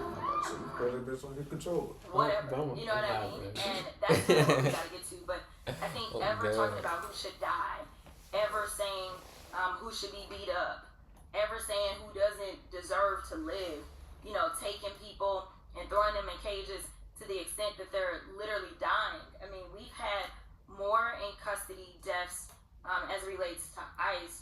We're on record Custody deaths. to hit a record for that. That's crazy. And so, like, are we gonna have these real conversations on that same day? What, We had in kids that custody were shot deaths. again In ICE. Oh, damn. at another school, and there's It's been like this no stuff that they don't even conversation talk about when it around comes to those that whole kids. And the thing is, situation. what did they do wrong? You got people dying in your Nothing. custody, They showed up to school. and there's That's nothing what to happened really with say them, about right? it. And so, you know, we've got to talk about the culture of guns in this country and what it looks like to truly understand what the Second Amendment stands for. And it doesn't mean that everybody got to be the Wild Wild West. And now, can we have a conversation about everybody having guns doesn't necessarily prevent gun violence? I was going to ask you, do you think now we'll see some change in gun reform and all the things since it's happening on No. the other side now? No. I mean, it has become to the extent that people worship Whole thing with their the weapons. gun And situation and is it's a lot of people it's feel crazy, like right? the Like, more I mean, stipulations and you we're put not on talking it, about, the you more know, you they trying to always take wanna away say, their right to if bear. Democrats talk about gun But reform, then let's say they're like, oh, if they you taking do your put, guns. And you I'm know, like, yo, I'm if you like, do say, hey, you can own these, and I but got, we I'm need licensed, to be able to and I got search your guns, home right? to And make this, sure that you you know, got goes back locked to my up, days of whatever doing the criminal case may be. defense. Then So, people like, gonna feel like yes, you I invading know their how to right shoot. to, you know, You know, privacy. obviously, I never want to have to shoot. And it's like we done had so much freedom from the time they start putting this stuff into law to now that it's like if you start to change it or you know pass over that, they gonna feel like you against them in a way to No, where somebody's trying to take their you guns don't away. want them to basically. So we can talk about the fact that they are And currently that'd be another seemingly point that struggling they a be little pushing bit on as too it relates is, to you the know, Charlie Kirk shooting. letting in those general, people right? have their right Because to they're bear trying to figure arms. out who bought what. Like, this is about simple things like you can't buy it, you know, unless there is a background check. You can't buy it unless, like, we literally have you documented on that weapon. And we have so many ways for weapons to get into people's hands, and it's not documented. And so, in this particular circumstance, it clearly isn't clear. The dude left the weapon. It should be as simple as, this belongs to such and such. Same thing with our cars, right? Like, we get tagged with our cars. You see what I'm saying? Even if you decide, yo, I'm going to sell it to my cousin down the street, what do you got to do? Register it. He got to get a license on it, right? So, like, they don't even want to close, like, the gun show loophole so that we can at least know who it is that is supposed to have this weapon. Guns is so then you easy end to up in just a go on the street, circumstance buy one like from this, somebody which who already obviously, had it, you know, it's or too late, you know, but at the steal same it time, just if because you're it's going to just prevent that other easy. tragedies You from go and steal a gun from happening, somebody, you can now do it's a lot yours, quicker. considered You yours, can literally but just it's track still gonna be the under that weapon. person that you stole it from. Life's daily battles are not meant to be fought alone. Cloud, you okay? Because checking in on a It's friend like they have no way can create to a track safe space. who has that gun at that point. Reach out to a friend about their mental health. Seize the awkward. It's totally worth it. Like, that's it. Like, that's a very Oh, simple shit. thing to talk about. And then, obviously, the background checks. We want them because some people have been classified as not being mentally stable. So don't come at us after the fact and be like, oh, it's mental health. Well, bro, like, if a court has already deemed that, why should we be giving this person a firearm? Like, we should have to have background checks on everybody that's getting a firearm from anybody. So it's just very simple stuff. Like, that's it. Like, I feel like if there isn't a shift in gun laws after, you know, the mass shootings we saw this week, after the shooting of Charlie Kirk, the Republicans really need to do some soul searching. And the reason I say that, when you heard Charlie Kirk she probably gonna talk about how I got something to do with him. Isn't that? It's You know that working nigga. for Second Amendment rights. The president of Israel. You know, that's easy to say, but what about when that death is you, or when that death is somebody that you love? And the fact that he was actually talking about gun violence when he got shot. If y'all believe in God like y'all say y'all do, Republicans, it's time to have a real conversation, because if that's not a sign, I don't know what is. no, I mean, it is, you know, I wondered if that had something to do with it. Because I was like, how in the heck did he get shot in the moment that he was talking about gun violence? Like, he was literally answering questions about gun violence. But I do think that it is time for them to say, we can have a conversation about gun reform and it not be the end of the world. And one of those things that I really think, you know, Kash Patel is actually supposed to come before my Judiciary Committee here shortly. I think next week maybe, and we'll see if it ends up getting pushed off with everything that's going on. But I do want to ask, like, would it be helpful if everyone was required to have something so that we can track these stuff, like anything, you know what I mean? Because not being able to pick up that firearm and say it belongs to this person and be done. That like, also, we about to go get that think about it person too. because America's this is who it ultra belongs to. capitalist country of the Now, world. granted, I don't know what So it's information ran by they had on that corporations. The firearm or gun, the anything. people, the And gun world. this is not even Those things are to go major, When you know, talking people. about that, right? Like, You know, let's just talk so you about know, you what got lobbyists. is Lobbyists are basically and people who can who be pay held to get liable. things And implemented in the the gun government. lobby Which is basically how America is You know, the run. gun lobby is like, we here talking for about it. You know what I mean? Like, So goddamn- guns go wild. Like, they just want to sell. So yeah, she is a corporation. But at what At the end of the day, point in like time do we these big evaluate Republicans and like Trump and say, them, how much all they is too care much? about is just And corporate. That's why when they are we gonna make fuck some with so many of these And I don't know, billionaires but and hopefully we big. can have a real So conversation. the But I gun honestly people, but they don't just think locked should in with take the government and someone shit. that So you it's value, that's some you shit value like their it's lives business for real. more than you value, You ain't finna make you no know, laws. innocent You children be or locked whatever in. before we Like, have a you real know, conversation. The gun lobbyists are the reason that Congress has failed to deliver on. Like the Oh, last person we absolutely. had, he was Absolutely. That's one of the he main was basically doing what we reasons needed that, him to do. you know, We gave they him have this it, much. right?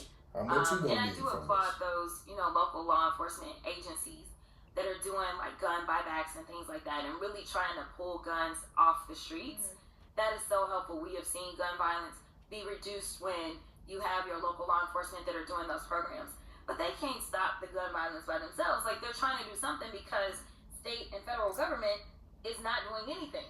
And I think we really should have a real conversation, but I think we should have a real conversation after any senseless gun violence takes place. And unfortunately, we've not been able to have that conversation. So I feel we'll like see if we can engage with now. America, we become so But right now, I think the focus is just on so how do we desensitized figure to out when who it comes to is gun that committed violence this, that heinous we offense. really don't even see And it where as do like we a go? big How do we thing. prevent Like, it? Number one, like from we happening to should. somebody else. Yeah, you right though. What is our It's always something responsibility? like, oh, he got those of shot. us that are in higher office and have these big We microphones. one of the only few countries to And where third we of can all, just is walk there around with any guns and shit. fixes that could I'm already hopefully knowing. also prevent some of this from happening. Yeah, what I want to know what policy changes or even like enhanced security protocol you think is necessary for, you know, public political events after something like this. Yeah, so it's interesting because as I was waiting to come in, someone was telling me that one of his security advisors had actually recently, maybe within the last month, said that they need to make sure that he's actually got like bulletproof, like a plexiglass of sorts. When Charlie Kirk All right. run? Yes, Wow. yes. Supposedly that happened. I haven't read up, but literally, you know, one of my staffers as I was coming in. So I think that, you know, number one, a lot of us talked about this weekend and the fact that it may be dangerous for us to be out. It's always dangerous for us to be out. But if you've got like outdoor rallies and things like that, that maybe like cancel them, because even now, you know, again, on social media or otherwise, I had never uttered Charlie Kirk's name, but my staff has been enduring all types of threats in our office to the extent that they are. It's crazy how they do that. Black folk ain't got nothing to do with that Charlie Kirk shit, but they want to go for black institutions. They want to come for black people so bad, bro. Like I said though, with the whole thing though, the Republicans they able to put a name on it before they got all the evidence. They basically able to convince you that this is who did it. First of all, black people ain't had nothing. And they don't have to have no evidence. They don't have to wait till any evidence come out because they already know the people who follow them. They're gonna buy into it because they already feel like these people represent what I'm feeling, but I can't say it out loud. These people basically represent the voice that I feel like I don't have already. So when they hear that the people that they follow is saying these people did it, that's who did it. They're gonna run with that before they wait until all the evidence gathered, they actually arrest somebody. Because when they did announce that they got somebody on it, the only thing at that point they was waiting on is to see who. But they had already made the association like, oh, I bet it's somebody who, this and that. They're gonna already associate it with it because the people already told them, hey, must be them because it ain't us.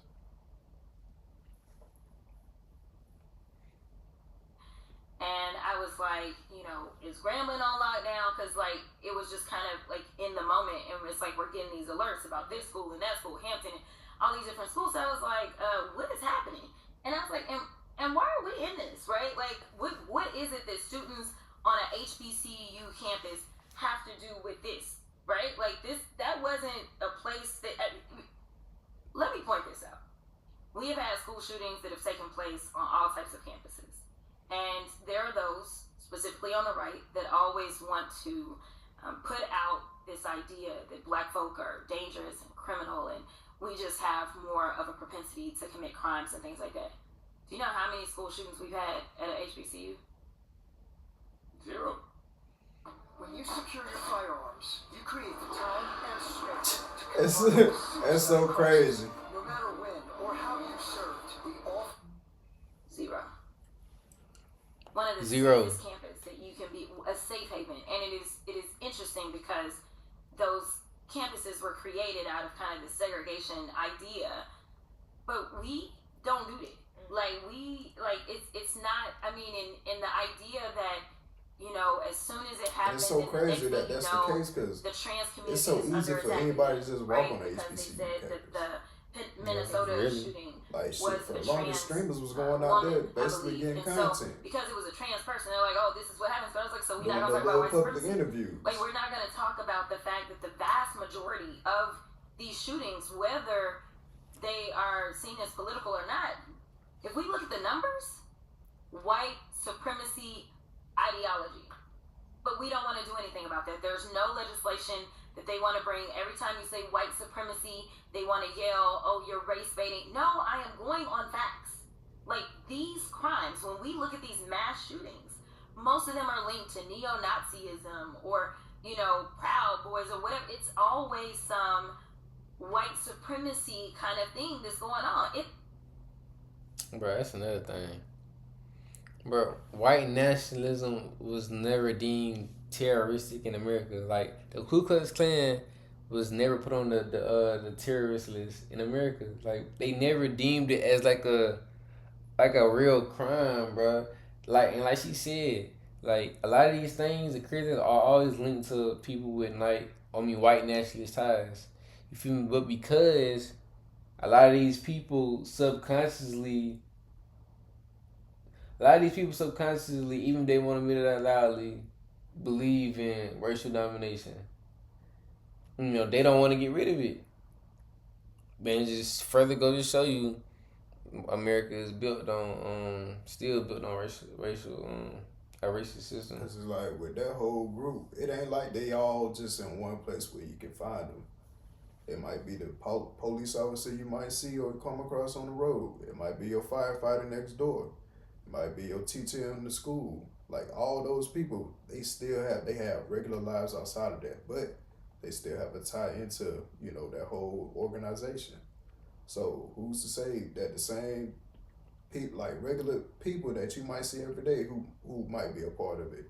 Same case may be for, people higher up who actually has, some say in what goes on, who say they still not, a part of it.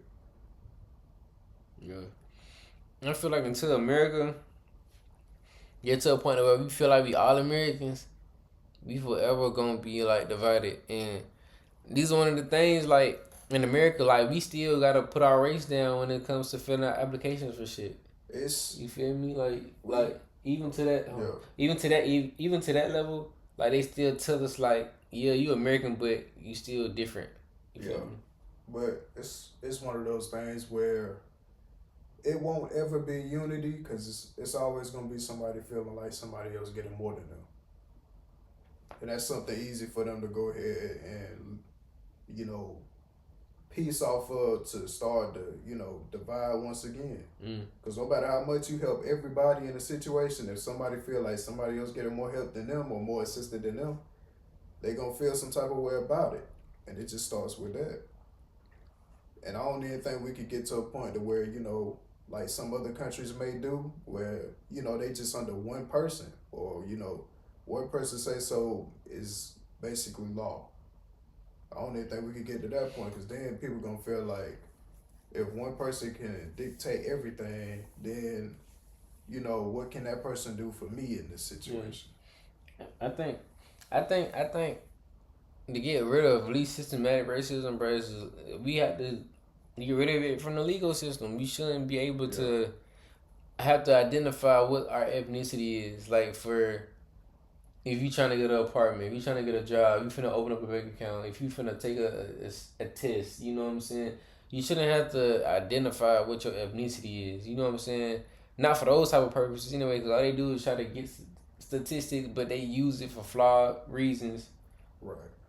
But anyways, we shouldn't. We need to get rid of that. We need to get the concept of we Americans. I'm not saying get rid of like history or culture, what the case is, but at least on a business level, bro, there's no reason why ethnicity should even be a question.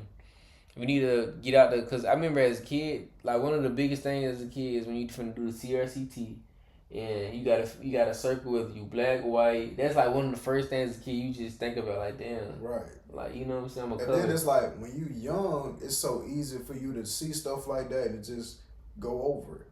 Because you really don't, unless somebody really instills into you the concept of like how the world works, you really not gonna know. When you a kid, you really like green to all of this. You got your innocence still, so it's like, you don't understand how some people may look at you this one way, or how, even though you looking at them like, oh, that's a child, I'm a child. Look at this shit, bro. What's up?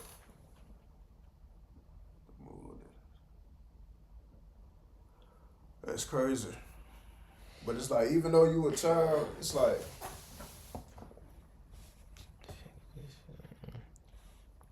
focus. See how I look on the screen for you.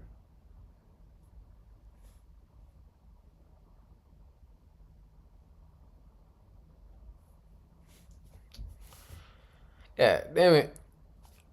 I can't even show this bit free, but basically it's like the Donald Trump administration has ordered the removal of all exhibit signs related to slavery at numerous national parks.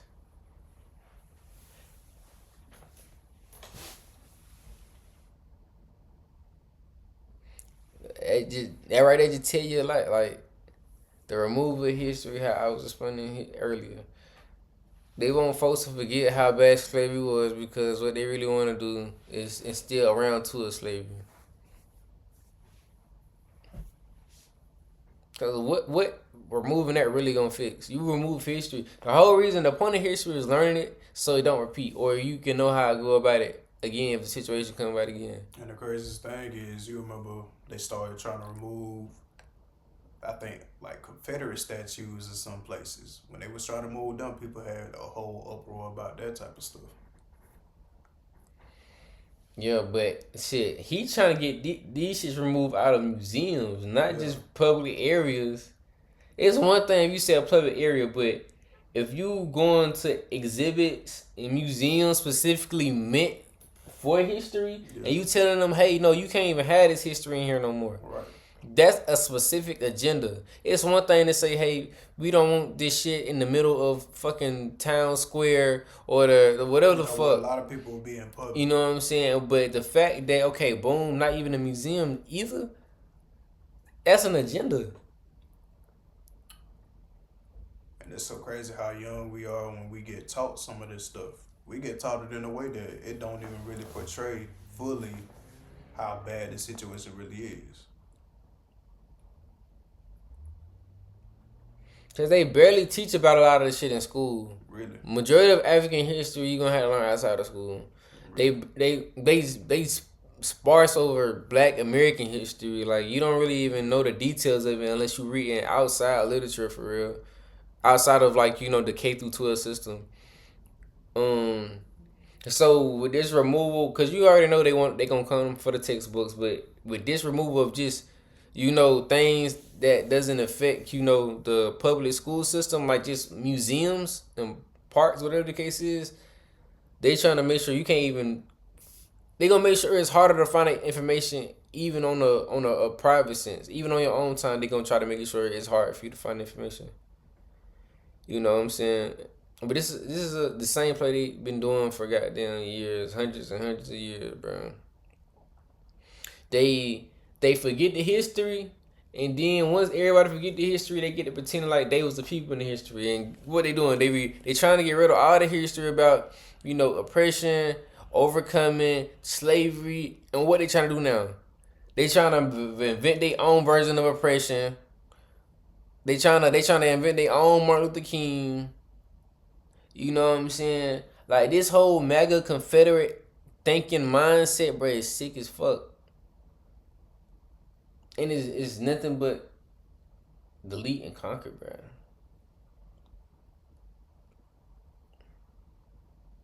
Next, they gonna delete all the pictures of Black Michael Jackson and say he was just white. You feel me? Like, I'm calling it now. It's not Black folk that are going out there. It's not immigrants that are going out there. But what cities are we going into? Black cities, because we are supposedly the ones that commit all the crime.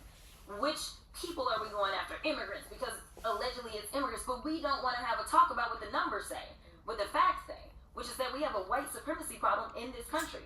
So until we decide to deal with the problem, we're going to continue to have a problem. Yeah, I mean, listen, I get it. None of it makes sense. Like, you know, even when whoever killed Charlie Kirk, that person didn't even have a reason to do that. There's never a reason to kill somebody just for their opinion. So that's what, if I understand what y'all are saying when y'all saying, yo, somebody like Jasmine don't have anything to do with that. And I'm not speaking that over you at all. But I'm just saying, if you're an outspoken person with a microphone on the left, you should have your head on the swivel right now. You just should. I love how Republicans become so humane when somebody on their side get affected by something. They the most humane, most gentlest creatures on the planet. But when the shoe on the other foot, bro, these niggas is like the most barbaric people ever. What your words may do to it's just wild because it just goes to show with the way that they reacted when the situation first happened. No, that's when it first came out that he died and they didn't have a name, they didn't have a face. They already put a name in the face too. But once they found out it was part of their own system, like part of their people, that go out and say, that's when they humane now. It's crazy now. And that's pretty much been the attitude of the right. That is not true. Same thing with the First Amendment. Like, yes, you have free speech, but even when you think about people that decide that they're going to protest, if you're going to decide that you're going to protest, say, in New York City, then you can't just be like, well, I'm about to be out in these streets and that's that. Like, usually there are parameters. You can't bomb on an airplane. Yeah, exactly. Same thing, like the movie theater example that they always give. So, like, there are limitations for every single constitutional right that we have, and it's more so a balancing test, right? Like, it's like how much harm versus what you want to do as an individual, right? And granted, like, we have our greatest protections, or we're supposed to have our greatest protections when it comes to the Constitution. But right now, what we're seeing is a country that is saying free speech for me, but not free speech for thee, right? If you say something I don't like, that's not covered under free speech. And that's not really what free speech is about. That is one of the things that make us this unique democracy, is that you can engage in saying some of the wildest stuff ever, but like, doesn't mean that you should go out and ever say that like, oh yeah, that person should die or this person. No, like that's crossing lines. And granted, I know that you're most likely not gonna, but if you start to incite, that's where we get a lot of our incitement laws from.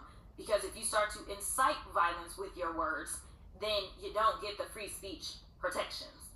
Yeah, I think we all incite whether we think we do or not. And what I mean by that is, I've definitely called that regime fascist, right? Yeah. If you hear somebody call him Hitler, or when he calls us racist scumbags. Yeah. If there's some white supremacist lunatic who thinks you or me are the racist scumbag, let me take that racist scumbag out. If there's somebody that thinks, oh, Hitler, and then they look at somebody, they look at a lot of action. Yeah, Tommy, he be tapped in. 4 billion people get killed. So I understand how all used to the don't kill the baby. Yeah, no, You never watch like a full episode, like when he be talking to you. Whether or not and he be tapped into politics, bro. we are supposed to look at. He really one of the smartest media people in the hip hop world when it comes to politics. Taking the ordinary person standard is what we typically would say in the law. The ordinary person would not say that incites violence. But when you do say things like, these people deserve to die, that is different, right? That is different from literally just teaching they can incite somebody, shit. They can say that type of one shit. of the things that we've seen with We see that type of shit. They'll flip it somewhere to where like it wouldn't sound right? as bad, around they'll try to make it history, right? It's sound. like, oh no. We don't want people to know They'll that just slavery was flip it. bad. They'll Well, flip it just sound. imagine how my Move the ancestors felt goalposts. going through it, right? Like, I mean, just like, what are we talking about, right? But you should know. You should know why you shouldn't make jokes. And granted, you've got free speech, whatever, but you shouldn't be making jokes about enslaving people. Because, like, literally, like, there's a real history that is connected to that. But, like, this idea of, like, oh, well, somebody gonna go out and kill somebody for, like, that is not your ordinary person's standard. Like, it needs to be where if we're looking at a blank slate, just a normal person, it should be the very clear things. Like, I mean, what we saw happen on January 6th, and it was propagated by the now re-elected president of the United States. He incited a violent mob, period. And he was indicted for doing so. Unfortunately, he never got his day in court for all of us, because I think... Well, I didn't. We not playing. I just say it. President Biden and Merrick Garland. I want to ask you about that too, right? What did you think about Kamala Harris, former VP Kamala Harris? Her excerpt from her book where she finally speaks her truth in regards to the Biden administration, how they wouldn't come to her defense, how they helped to spread negative narratives about her. What did you think of that? They dropped her resume. So that day I was at work, so I haven't read through it, and that was the Charlie Kirk day as well. So I was stuck for till like 9 p.m. at the Capitol. I will say this: as a national co-chair on that campaign, when I had an opportunity to talk to the vice president, as frankly and honestly as I typically speak, maybe with even more frankness on some of my cuss words, that is how I would talk to the VP. And there were a lot of people that did not understand why and how the VP ever picked me as a national co-chair. It is not every day that you have a black woman freshman that ends up becoming a national co-chair on what truly was a historic campaign, no matter what the results ultimately were. And one of the reasons is because she never had to worry about me backstabbing her. Like being 10 toes down, like telling her, and I wasn't one of those surrogates that's like, oh, send me and have me do a rally. No.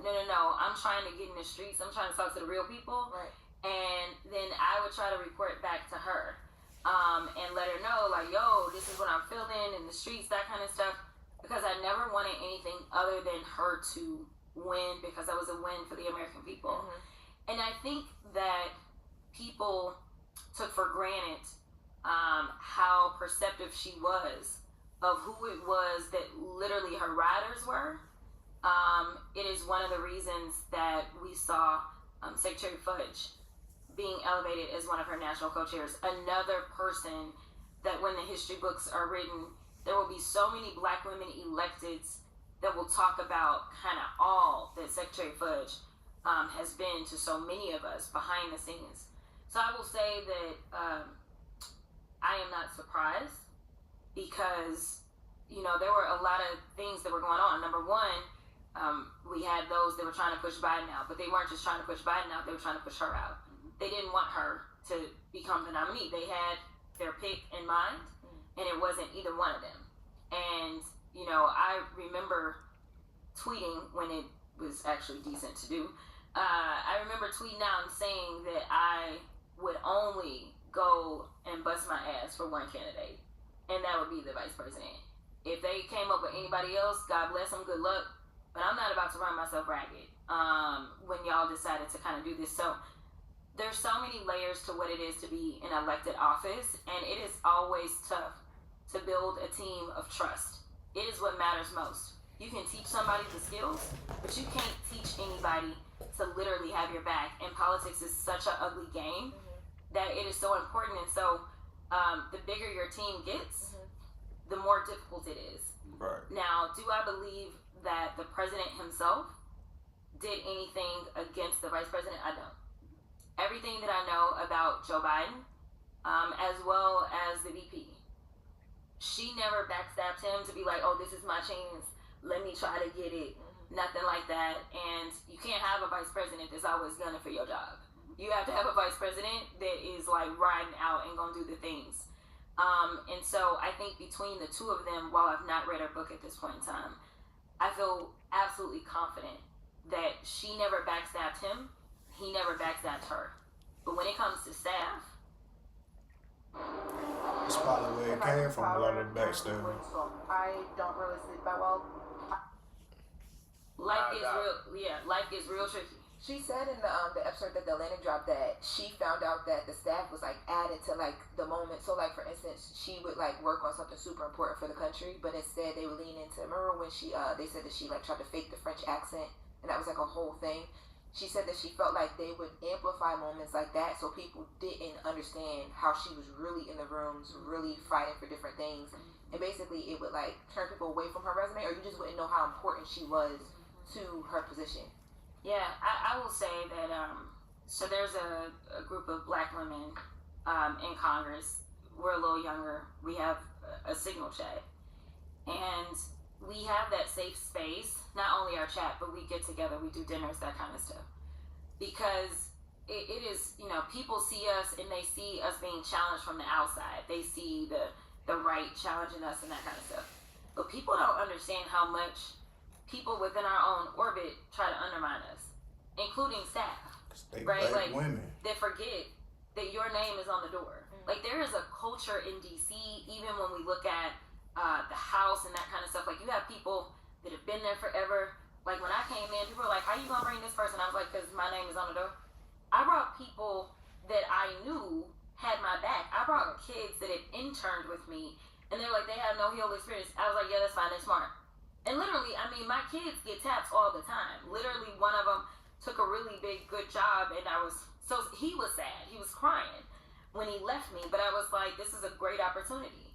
And I still have kids that graduated college at 20 that I had as interns when I was in the State House that are now still with me on the Hill, and that is crazy. Because I didn't need people coming in thinking that just because they heal people, they gonna run me. But that is how the Hill is run, where you have these staffers. I couldn't see myself being like no dish junkie or jockey for no damn politician.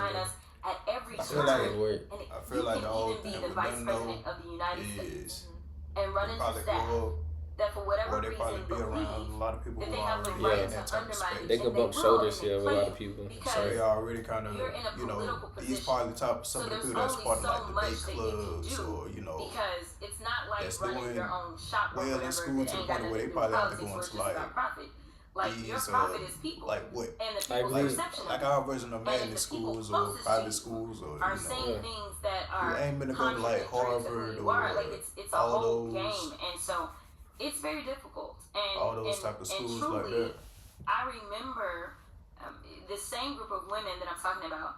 The vice president would bring us over to her home, so the vice president's residence, and we would sit down and we would have dinner, and it would be those moments that we could talk about, like, what some of our challenges are beyond just the normal that goes into the job. It is and what, it's like the way that she described her, it feel like it's more so like they walk into that was never built they had like to accept them.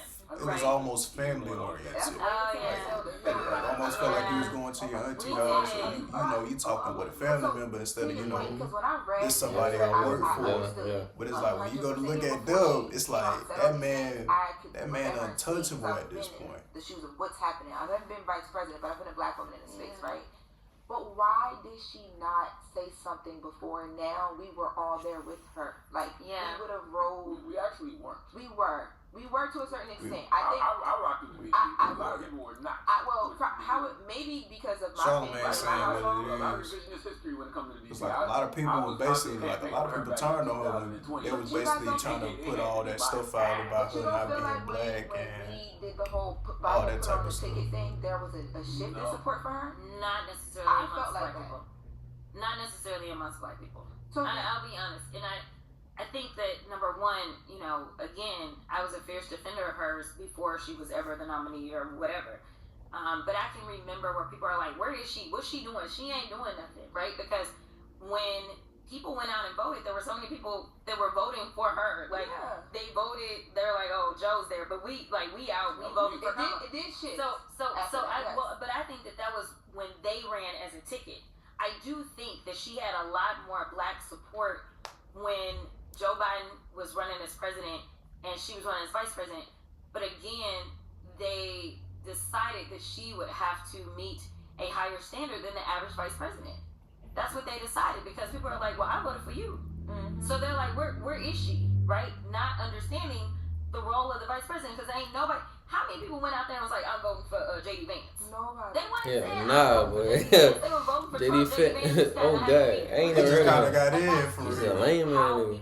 I never heard of him before this whole election. Shoot, I don't even remember who I voted for vice. I know I just voted for her for president. I think they approached it more so as a partnership. Tim Walks. When Joe Biden served as vice president to Obama, it was more like a partnership. And I think people just wanted to see her more, because I would hear it and I'm like, well, tell me what Dick Cheney was doing. Like, tell me, and I'd be like, name 5 other vice presidents, right? Like, and if you couldn't, then I'm like, y'all are putting more on that her is true, bro. Actually, you can't really name that many. Who the fuck was George Bush vice president? That we also have to be cognizant of. Do you remember Donald Trump first vice president? No. That's what I'm saying. Kamala Harris, to be a vice president, she gonna be like one of the most famous vice presidents ever. And it's mainly just because she got thrown into the running for presidency right after. What sets First Financial Bank apart is we are an industry leader in the poultry lending. We go to the farms. A lot of our customers don't even know where our office is, so we're boots on the ground. First thing when I get a call is I'm asking who the fuck was George Bush vice president, bro? Oh God, did George Bush even have a vice president? And so, like, it was only within that 107 days that people could start to see, no, this is who she is. And I think a few more days and we would have been fine. But 107 days, a little over 3 months to run any campaign is wild, let alone to run a presidential. And she also was forced into an infrastructure that was built for Joe Biden. Right. And she ain't Joe Biden, right? But like, you can't build your own presidential infrastructure in that short amount of time. So you try to like plug and play somebody that like, that's not who she was. And you would see as time was going on, she was really hitting her own stride, right? That fit her versus her kind of being forced into this space. But I don't think that coming out and saying, well, staff did this or that, then they would have looked at her and they would have said she was weak. They would have said, oh, she's complaining, she's giving excuses. Those are the things they would have done. A lot of times, it's a lot of stuff that goes on with us. But, like, us saying something is not going to get us anywhere. Like, we literally just got to be like, whatever. Because we always have more obstacles. No matter who we are, no matter what we're doing, we're always going to have more obstacles. And ain't nobody trying to hear that you couldn't get it done because of the obstacles. Like, they just look at you, and to me, it would have played into this persona of the Democrats, is that we're weak. And so I think like doing a tell-all and dissecting what happened for the people, giving people like the inside view afterwards is fine. But I think in that moment, when you're looking for the commander-in-chief of the biggest, best, strongest nation in the world, complaining about staff is not going to instill that type of confidence. Yeah, I don't think she should have complained about that. But you're right about everything you're saying in regards to the VP. But times changed, and they changed a lot. So for somebody like the vice president, I would have liked to see, and I told her she should do this, I would have liked to see her out the way you see J.D. Vance out. Meaning, you see J.D. Vance on these Sunday morning news shows all the time. You see J.D. Vance popping up on these podcasts. Everybody knew Joe Biden wasn't going to be a popular president. But it's all like, with that whole, you popping up on all these different platforms, it gives you more room to make a slip up, so people will basically take that clip of you, and that'll be basically posted everywhere. Like, the more you do as far as press go, the more liable you are to say something that people might not agree with. Which it did. He ended up having to step down. They would have known you already. Yeah. It's like, I understand what he's saying. You wouldn't have to try to get people to get to know you. She already on a thin line. I agree. She on a thin line. She had 3 months or so to basically run her campaign, and you already got. You pop. But you're honest. You already got a and I think that was the thing. Like you basically already got people against you in your own running. Like we're seeing things. What's up? Like you're like our person, and that didn't happen. Like even your Twitter account. Like when things happen, I go to your Twitter because you talk about it so regular and you're straight to it. I felt like we didn't have that with her. Like now she's using the words like reckless or ambition and ego were Biden's issue and things like that. But we all could have had that conversation. Y'all don't know how these handlers are. Like you could not imagine the amount of pushback I do, like internally. Like I would have staff, again, this goes down to staff and handlers and consultants, right? So I would have staff, especially when I started, like, cause my tweets, if it's Jasmine for us, it's me. It ain't nobody else. It's staff on my other accounts, right? But it is me when it's Jasmine for us. So when I first started doing stuff, I had staff that were like, you can't do that. I said, I'm sorry. I was about to say, yeah. Why can't I? Because they got a whole PR team that probably limit what they can say, what they say, everything like that. Trump obviously ain't on a PR team. That nigga just says what the fuck he wants. He do what he wants. You don't know if you should have did that. That's cool. Like, ultimately, like, if the people decide that they don't want to re-elect me because I decide that I'm going to show up and be myself and I'm going to be in defense of myself, which I don't know why you could be convinced that I would fight for you, somebody that maybe I've never met because I've not met every single one of my voters, when I won't even defend myself. Now, if y'all decide that that's not the representation that you want, that is perfectly fine with me. Right. Because my life is a lot simpler when I'm not in politics. Like, that is okay. Like, I am okay with it. But what happens is people say, well, the only way you're going to get here is if you do this or that. I can tell you that there is no consultant that ever would have approached me or said that I should be who I am and thought that I would become one of the top fundraising members of the House. Period. Like, they would never have said, be who I am. And so, again, this goes into the fact that she plugged into an apparatus that was not built for her, right? You're talking about Joe Biden, who had been an elected official since he was in his 20s. You're talking about an older white man. You're talking about something completely different in the standards that are going to be set versus a black woman. It's not a yellow jacket thing or a bulldog thing. It's a Georgia people, places, and sports thing. It brings fans of all kinds.